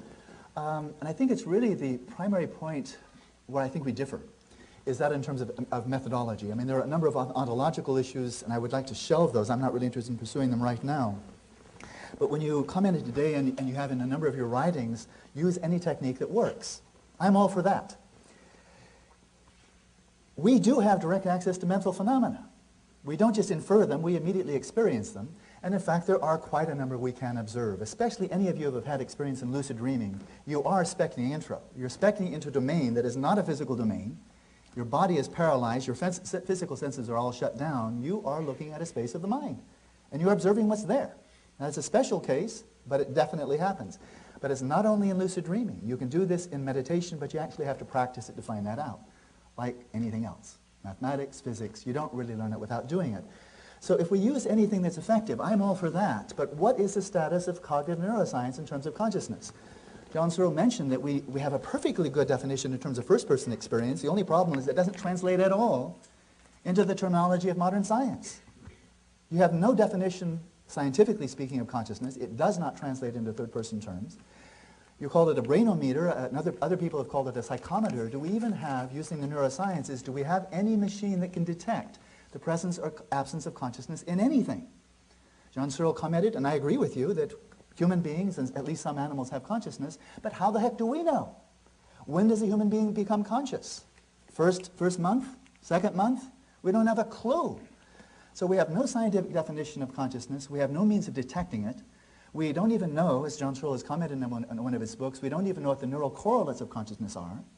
We don't know what the necessary and sufficient causes of consciousness are. We don't really know what it does. And given all of that massive absence of knowledge, we don't really frankly know what happens at death either, because we don't know the necessary and sufficient causes for consciousness. So we have a lot of illusions of knowledge. I would say cognitive neuroscience has been flagrantly unsuccessful in illuminating the nature of consciousness, its necessary and sufficient causes, its correlates, what it does, and what happens to it. It hasn't worked. Now, does that mean that I'm saying introspection only? No. I'm a William Jamesian at heart. But neuroscientists, for them to have any knowledge of the mind, that there are subjective mental events, have to be interviewing somebody. What were you experiencing when I was observing your brain? Likewise, behaviorists, cognitive psychologists, what were you experiencing when you did this? You have to rely upon somebody's first-person experience. The real question is, since that's a given, you'll learn nothing about subjective mental experience by studying the brain alone and leaving it just to the biologist. You have to rely upon somebody saying, I experienced that. So I'm not suggesting introspection alone any more than William James did, but if you marginalize introspection or leave it at the level of folk psychology, which was what had happened since the time of Plato, then why should that be any more effective than skipping telescopes and microscopes for the physical and biological sciences? So I'm saying rather follow the current of science rather than trying to do something altogether new, leaving at the level of folk psychology the direct observation of mental events, and leaving all the professionalism, the expertise, the rigor in studying the brain, where you never observe a mental event, or observing behavior, which is also not a mental event. So it's really more a matter of expanding methodologies rather than saying no brain, only introspection. And in 1 minute, what's it good for? You might want to live with some Buddhists to check out.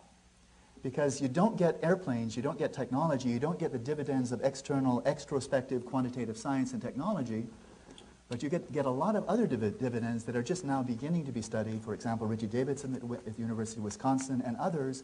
What are the dividends of doing this type of practice? It's going to have to do with your internal states, developing exceptional states of mental health, well-being, insight, and so forth, which modern psychology has been notoriously deficient in.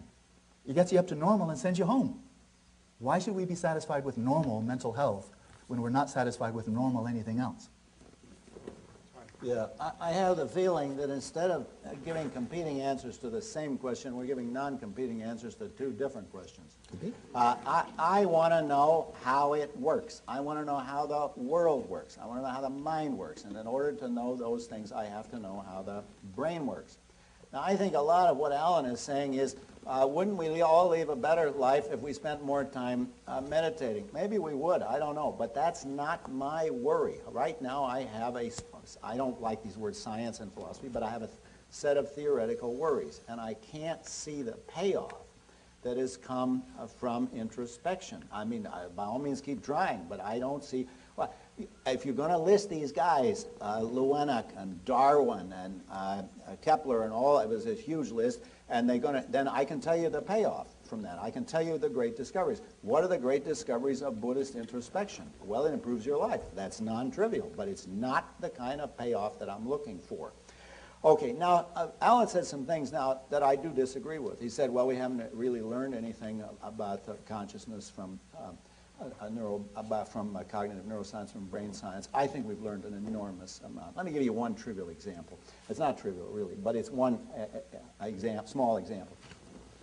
In my childhood, parents who had a schizophrenic child were made to feel you are at fault. It's your fault that this child is suffering, and you have to be better parents.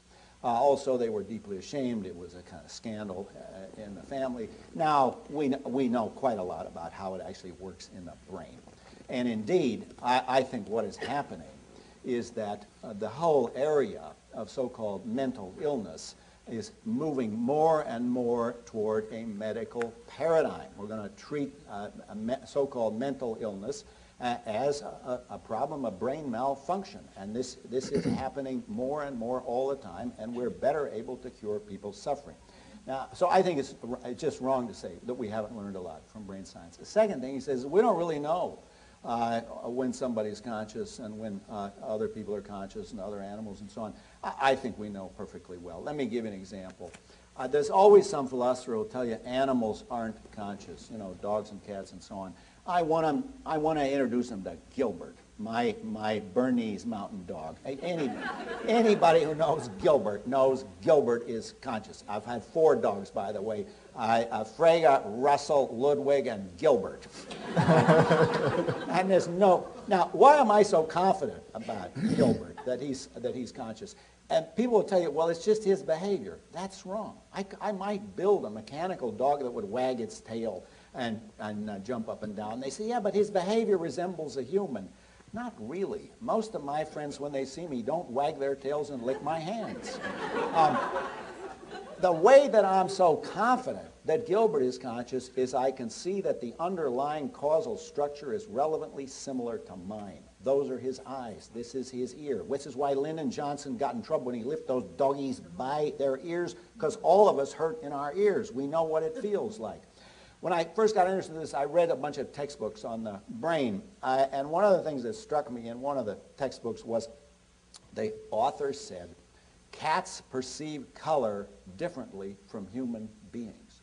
Now I thought, have these guys solved the other cat's mind's problem? You know, don't they realize the philosophical thin ice that they're on? But of course they know perfectly well because they can look at the structure of the visual system. I forget the details, but if the cat has a different apparatus for perceiving color, then it's going to produce different color perceptions. So basically, we often know. I mean, I would be a hell of a life if I didn't know that you were conscious. And I think I'm making inference here. How do I really know? Alan says I can't really tell for sure. Don't worry, you're conscious.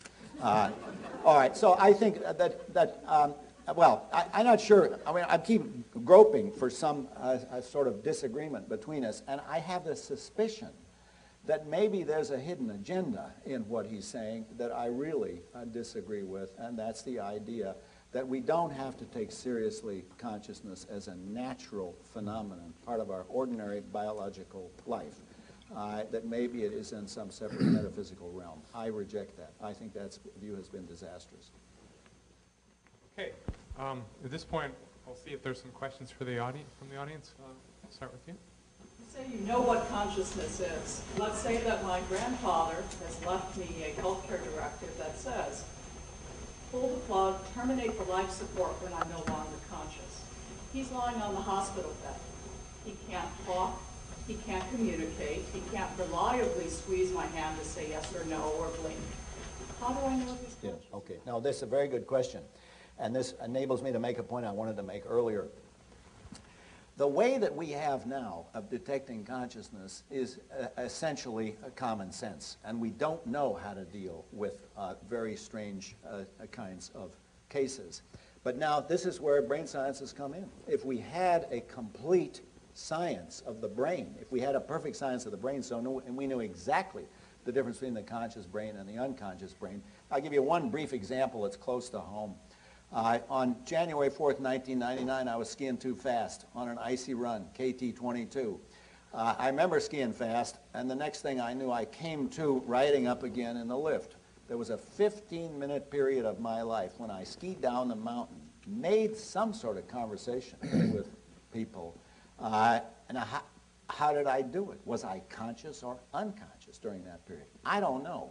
These are like the Penfield cases, where the woman has an epileptic fit while she's playing the piano, and she keeps right on playing even though she's unconscious. She goes into the Petit Mal case. She goes into unconsciousness and continues to play the piano.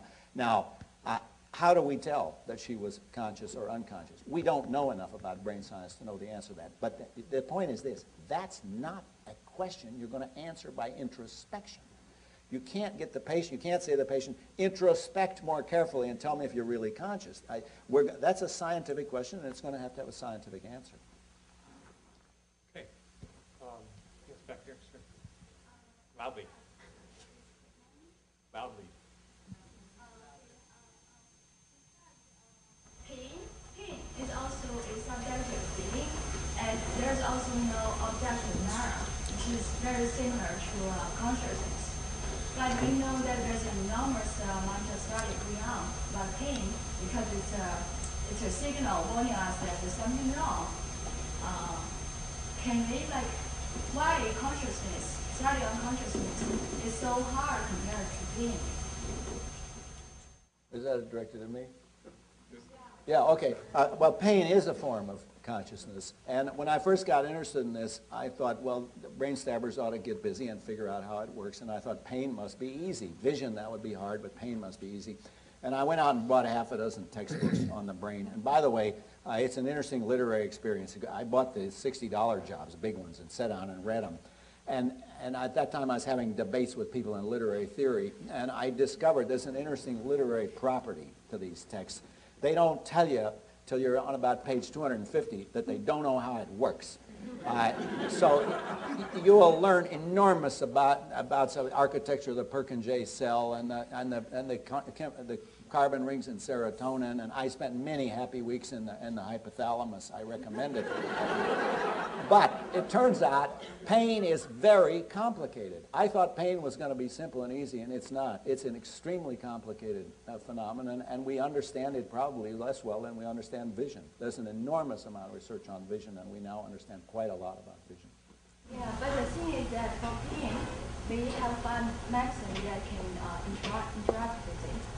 Like, we have medicine? We have medicines, yeah. Inhibit pain, Yeah. enhance pain. And do we have any, by any chance, we have anything, that we know that can influence consciousness, like stop it? Yeah, that's, I would say you just gave me an example. We influence consciousness by giving somebody an anesthetic. And we influence it fairly dramatically by giving a general anesthetic that makes them unconscious. And as far as I know, nobody knows how it works. Nobody knows exactly the mechanisms by which the general anesthetic works. Last time I asked an anesthesiologist, that was the case.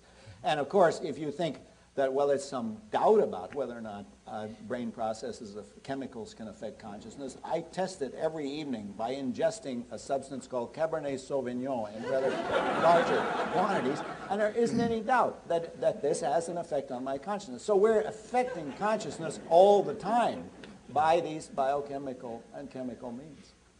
Okay, question over here. So, Professor Searle, we're looking for something that sort of identifies something positive about introspection. And it occurs to me that in the West, as a scientist, we've produced a lot of good things from the other perspective, but we've also had some downsides. Nuclear energy is great, but atomic bombs aren't so good. I'm not aware that Buddhists have started any wars. Would it qualify if introspection leads to a more peaceful world as something that would be substantive to you? Well, as I guess that's directed at me. As I said earlier, it's important to know exactly what question we're trying to answer. Would we be better off in a more peaceful world? Of course. If we elected a Buddhist president, would there be more likelihood of a peaceful world? I don't honestly know enough about Buddhism. I don't hear a lot about Buddhist divisions attacking other countries and so on, so maybe they are more pacifistic. But that may well be the case, that the world would be a better place if we all practice meditation. It's just that's not the question I came here to answer. I came here to answer what is consciousness and how does it fit in with the rest of the world. Adam? Yeah.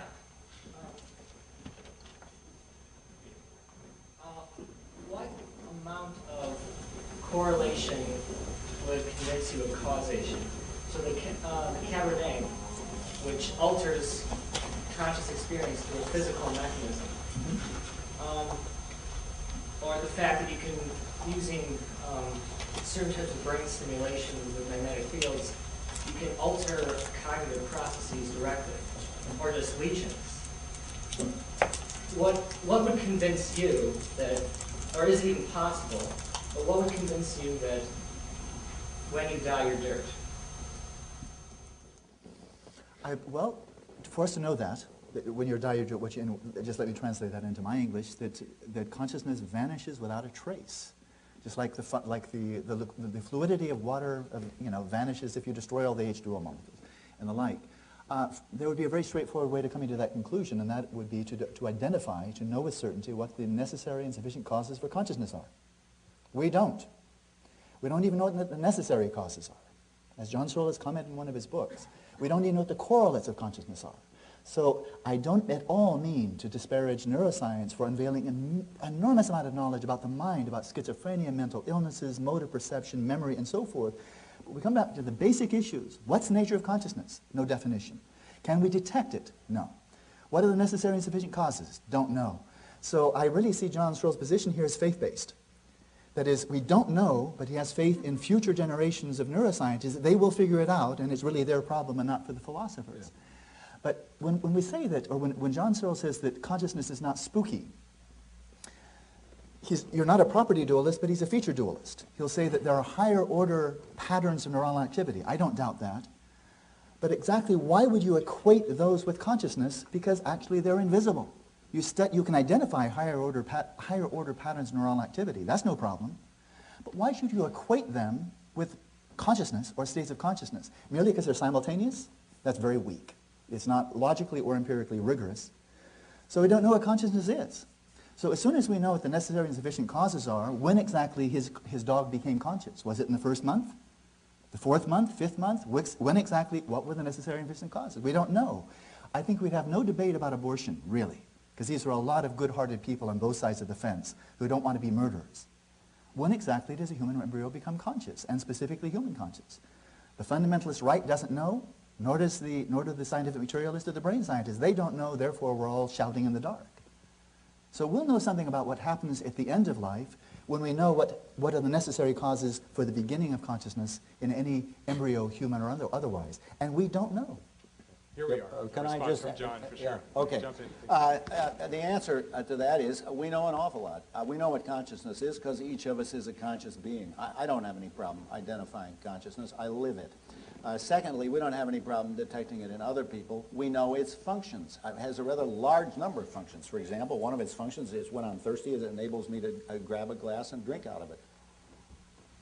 So we know what consciousness is because we live it. We know its functions. We have no difficulty, except in extreme cases, in detecting it in other people.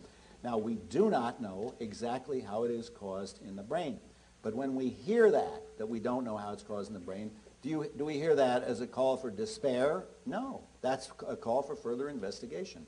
I want to tell you something. We've lived through this issue before. I'm sorry Chuck is leaving because I'm about to make an important point. We lived through this issue before about life. 100 years ago, probably on this very spot, people had tremendous debates about life. And there was a school of philosophers and biologists who said you can never account for life by naturalistic chemical methods. You have to have an élan vital. You have to have some kind of a life spirit. It is hard for us to recover today the passion with which that issue was debated a century ago. Now the issue's been solved. Now I think we're in a similar situation about consciousness. How does the brain do it? We don't know. So what's the right attitude? Look at our navels and introspect, or go in a lab and figure out how it works. And I want to recommend both.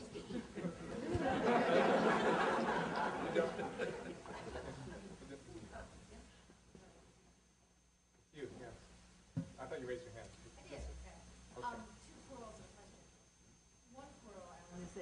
Of course we know what a precondition for consciousness is, and it's a neuron, right?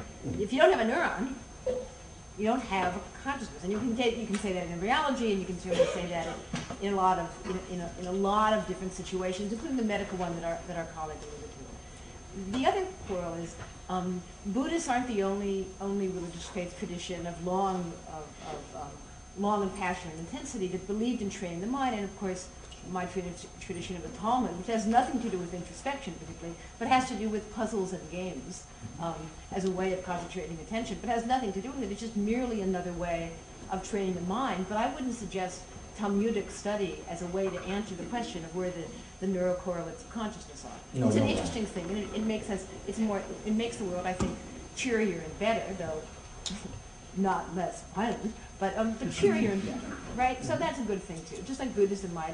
So those are the two quarrels, I think, with what you laid out. Mm-hmm. And I don't think we could talk about the function of religiosity and the goodness of the world, and I would, one could cheer that on, and one could say it's a good thing, but it's a different sort of question than the questions that we're really engaging with here, which is this completely curious puzzle about what you have when you have a brain thinking, and how we decide that the thing is going on, and what's really going on there.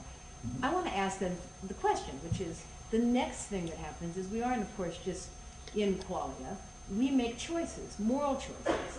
And that, I want to push you a little, because I just finished reading your New York Review article, which is a wonderful one, about Koch's book. And he stops at a certain point when he identifies the location and takes us where we've been. But what would you imagine the next step would be about moral choices within the qualia? Well, okay, we solved the problem of consciousness. Somebody says, now solve the problem of moral choice and free will. I would say it's 5:45.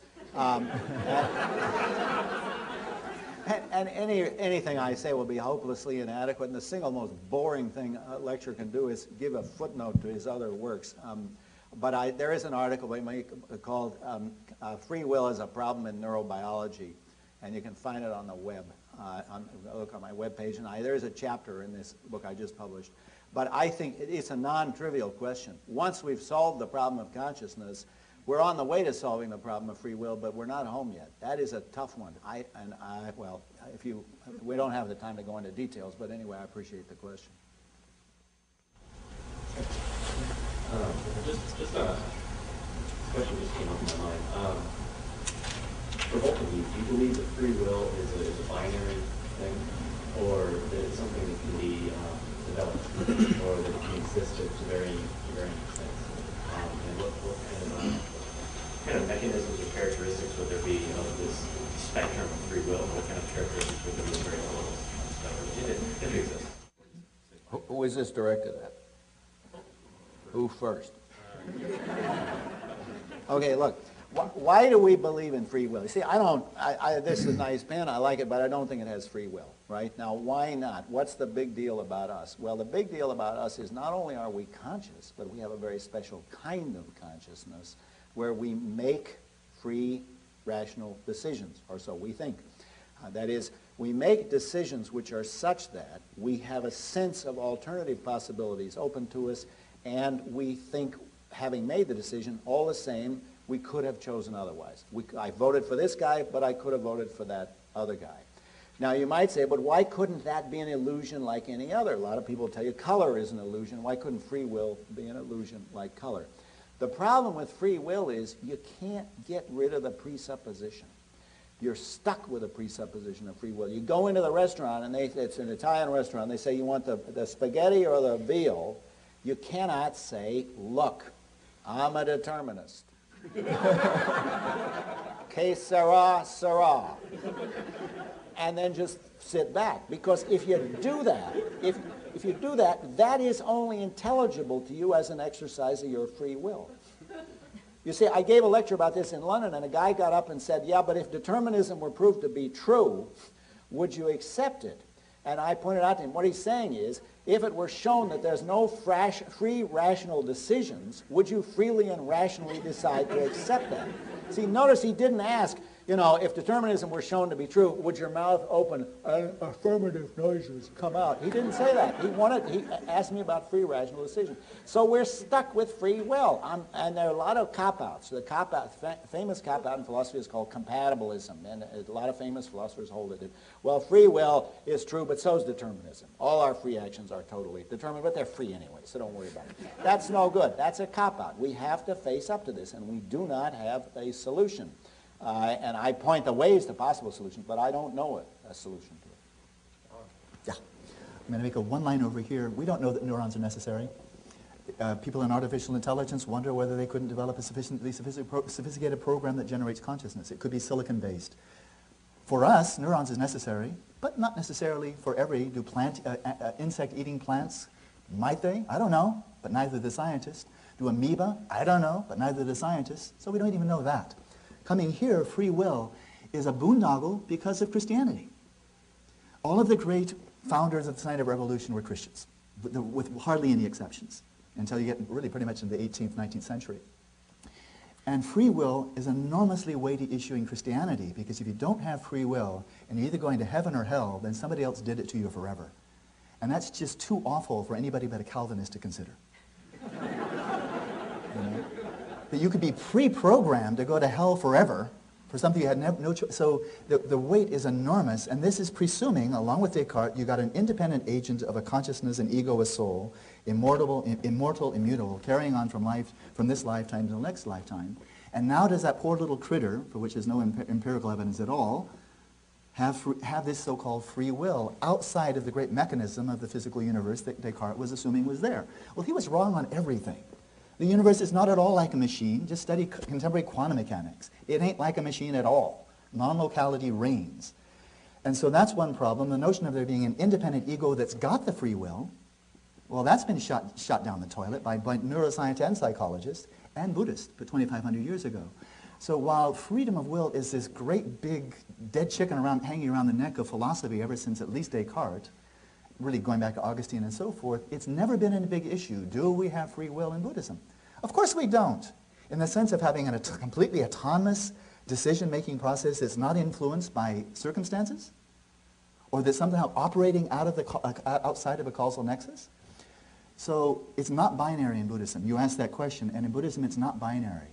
We can ask, are there circumstances under which I make decisions that are foolish, detrimental to my own and other well-being?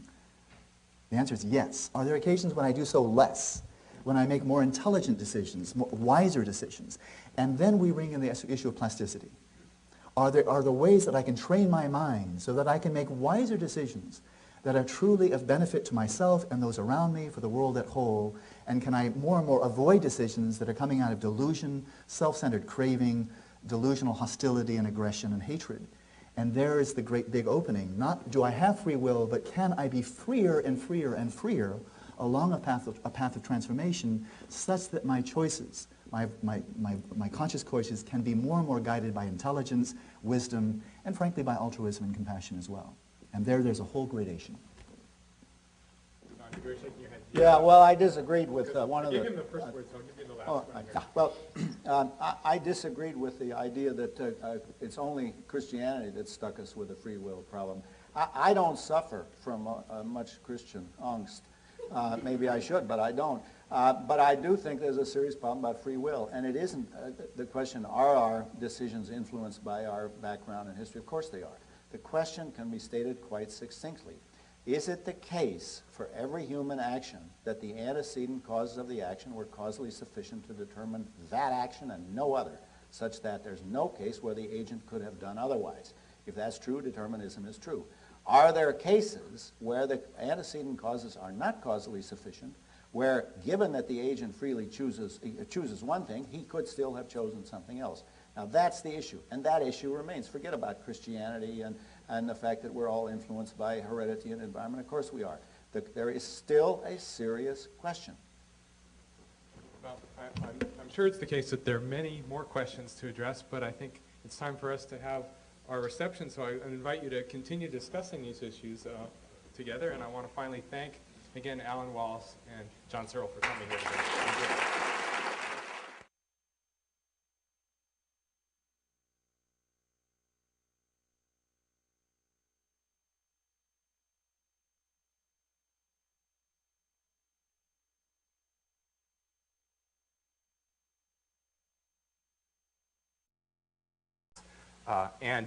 And also in cognitive neuroscience, where we often take measures of the brain in action and try to relate them to subjective experiences of various sorts, perceptions, vision, sight, memories, emotions, and so forth. Well, often we rely on a working hypothesis, some assumption that there are causal relationships between mental phenomena and brain processes. Sometimes we even refer to mind/brain.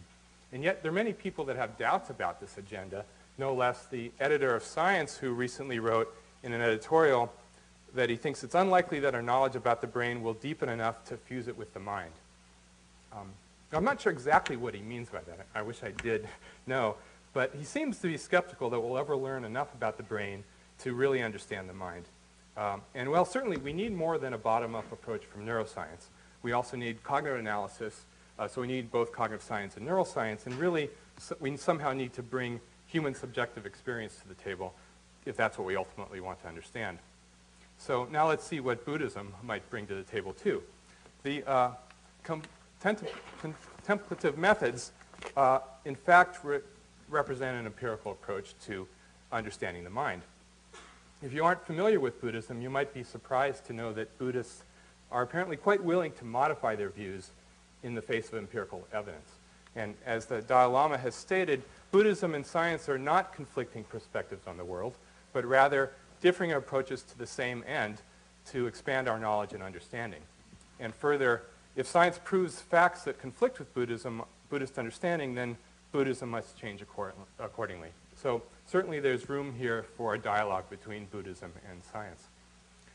The term meditation actually refers to a whole set of different methods that involve training the mind. So meditation may help with stress reduction, but that's not really the point here. Rather, we're interested in how people can develop some keen abilities to control and monitor understanding their focus of attention and their emotions and their whole inner life, really, with many ramifications.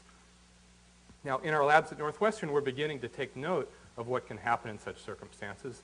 And one reason that's of interest is that we may be able to make use of these expert observations of the mind and perhaps provide some novel perspectives on consciousness. So Alan Wallace's charge today will be to tell us what Buddhist thought has to offer to help us in using introspection to gain insight into private subjective experience. Now, I'd like to also point out one example of potential connections between Buddhism and cognitive science close to home related to my research in memory. And an important topic in memory research is this idea of implicit memory. So that is, memory can influence our behavior in many sorts of ways, and sometimes that happens without our explicit awareness that memory is operative, and that's implicit memory, and there's also parallel implicit phenomena with respect to perception and motions and so on. And we've been able to enhance our understanding of conscious memory by looking at it and inspecting how it differs from various kinds of implicit memory. Implicit memory really isn't the same as the Freudian unconscious that's related. It's also related a bit to this idea from Buddhism of habitual tendencies.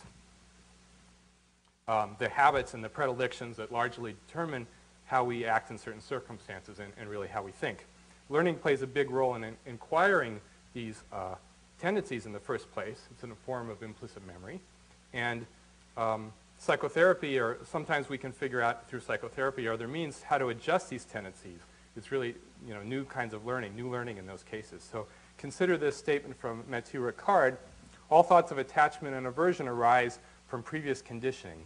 The very goal of the spiritual path is to dissolve these tendencies. So putting this together, it can be useful to understand ways to accomplish this, to try to see from many perspectives how conscious experience is influenced by so many things going on below the surface. And I'm optimistic that we may have much to gain by taking all these perspectives together. Well, maybe not so much the Freudian one, but at least the other two.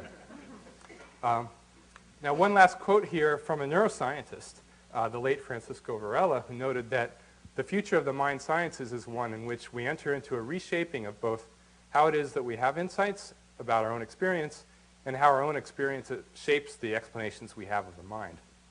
So really, even further, you could say our own experience of the mind shapes our explanations of the mind, the universe, and everything, really. So this is critical to understand the mind. And Alan Wallace has some perspectives, some very provocative thoughts about how that can be done. So let me introduce him with a brief biography. Alan grew up in Southern California, and then he left for his junior year of college abroad and didn't come back. These college abroad programs are great.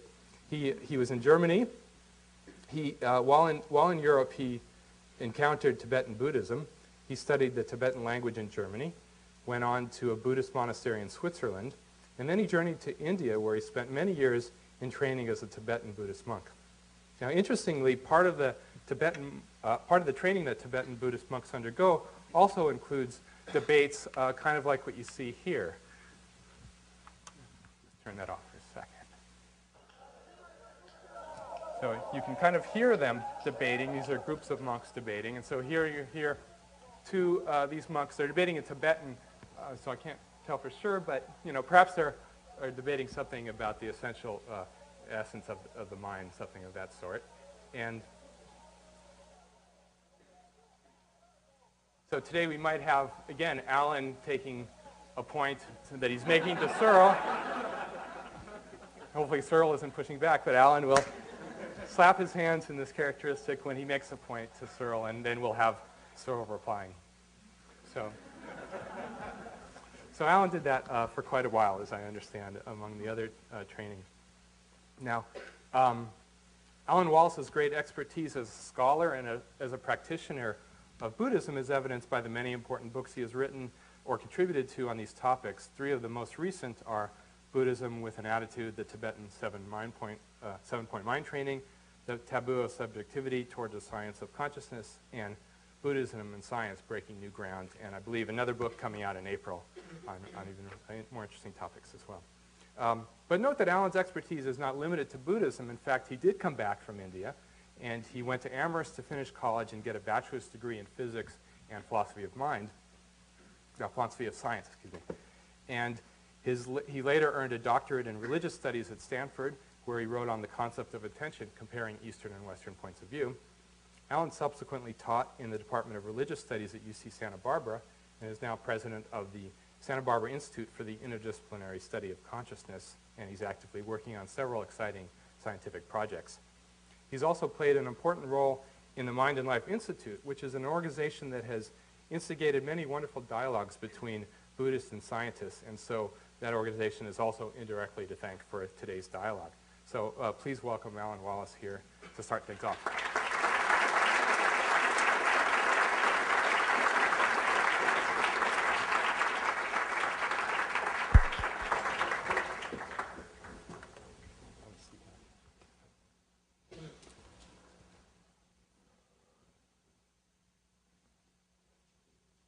Well, I'd like to thank Ken and everybody who worked with him to make possible today's engagement, which I'm very much looking forward to. I'm delighted also that John Searle has been able to join us for this.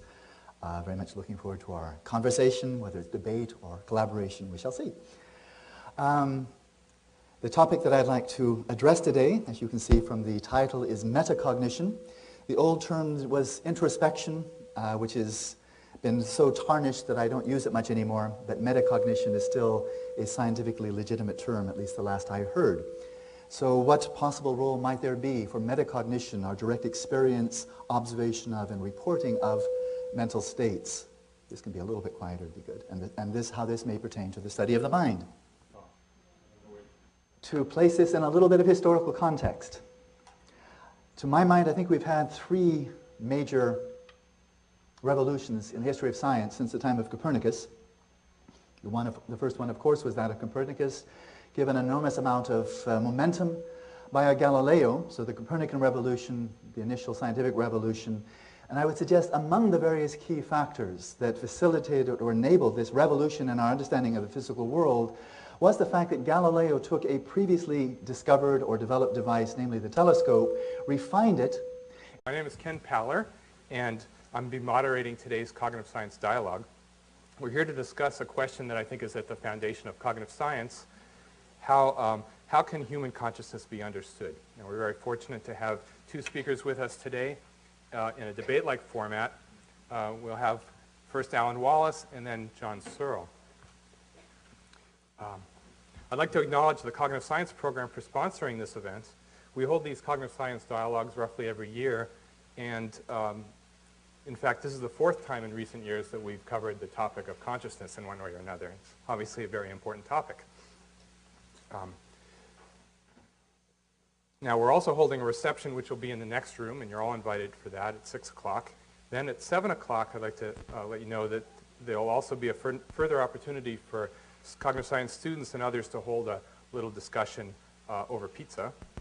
And then one other event I'd like to announce now is on Saturday, there'll be a talk by Alan Wallace, sponsored by the Chicago Tibet Center, and that will be titled, What Makes a Life Meaningful? A Buddhist View.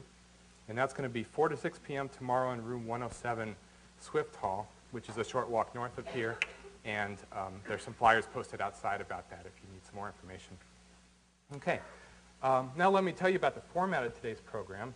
We're going to have each speaker take about 25 to 30 minutes to make a presentation. First, Alan Wallace with a view from the east, and then John Searle with a view from the West. And then each speaker will have time for a rebuttal, and after that we'll be opening the floor for questions from the audience.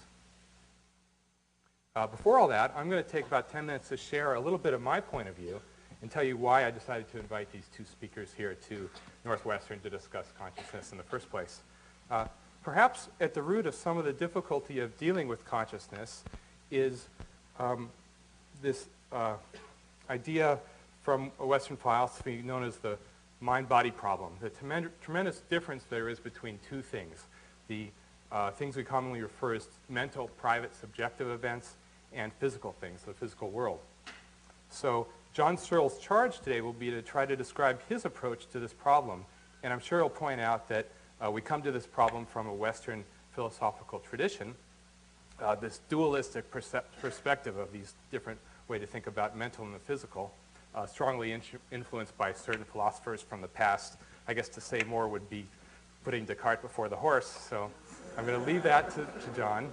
But Searle's view is that there's really nothing mysterious about consciousness, nothing spooky at all. Consciousness is caused by neurobiological processes in the brain. It's just a natural biological process, so we shouldn't think about it as if it's something spooky. And really, if you just look at the cover of John Searle's latest book, Mind, you can see right away nothing spooky here at all. Levitation. Well, how do these issues connect to our contemporary investigations of consciousness in cognitive science? And then used it in unprecedented ways, directing it to the moon, the sun, the stars, the planets, and made a number of observations, really started the science of astronomy. Until then, you had astrology, you had generations and generations of astrologers who were allegedly very expert at studying the correlates between terrestrial and celestial phenomena, but we'd have to say at best they were folk astronomers, whereas Galileo brought this fully into the realm of science with the telescope, and of course there are other aspects as well. But the point of mentioning this here right now is that in order for there to be astronomy, a scientific study of the moon, the stars, the sun, the planets, and so forth, you must have very rigorous, precise, reliable, penetrating ways of observing the phenomena themselves that are under investigation. Simply studying correlates is inadequate. That leaves you with astrology, but no astronomy. So we had a scientific revolution in the physical sciences. Van Leeuwenhoek, the Dutch researcher, let's call him, used the microscope, used it in unprecedented ways to start observing, making precise observations of minute life forms. He by himself, just having the microscope, did not initiate a revolution in the life sciences, but that was crucial. It wound up eventually being crucial. A bit lower? Good. Coming on too strong? How is that? Is that better? How is that better? Is that better in the back? Yes? Comme ci, comme ça? Okay. I would say the person who really kicked off the revolution in the life sciences was of course, Darwin, in terms of fundamentally reorienting our mindset, our view of who we are, where are we in the universe, what's the nature of life, at least on planet Earth. Darwin kicked it off. It wasn't sufficient by himself. He didn't have any exceptional ways of observing living organisms. It took Mendel, but that was not sufficient. He also, this monk living in Czechoslovakia, started the genetics, but it wasn't sufficient. The real revolution in the life sciences, I would suggest, didn't really start making hay, so to speak, really making major progress until the 20th century, with Crick and Watson in 1952, I think it was, and then really the Genome Project. So as the first revolution in the physical sciences took around 140 years, I would say from the time of Copernicus until Newton's work in Principia, it's about 140 years. You say the revolution's over and now we continue making wonderful progress. I would suggest likewise for the first and only revolution we've had in the biological sciences, it started with Darwin. I would say the revolution itself has come to culmination with the Genome Project. We've had a second one, which I'll allude to only very briefly, in the physical sciences. It is the physical sciences are the most mature of our sciences. And we've already had a second one. Out of 400 years of physical sciences, the second one started with Max Planck, Einstein, and company. Again, a radical reorientation about the nature of space, time, matter, and energy. It doesn't get much more basic than that. That revolution started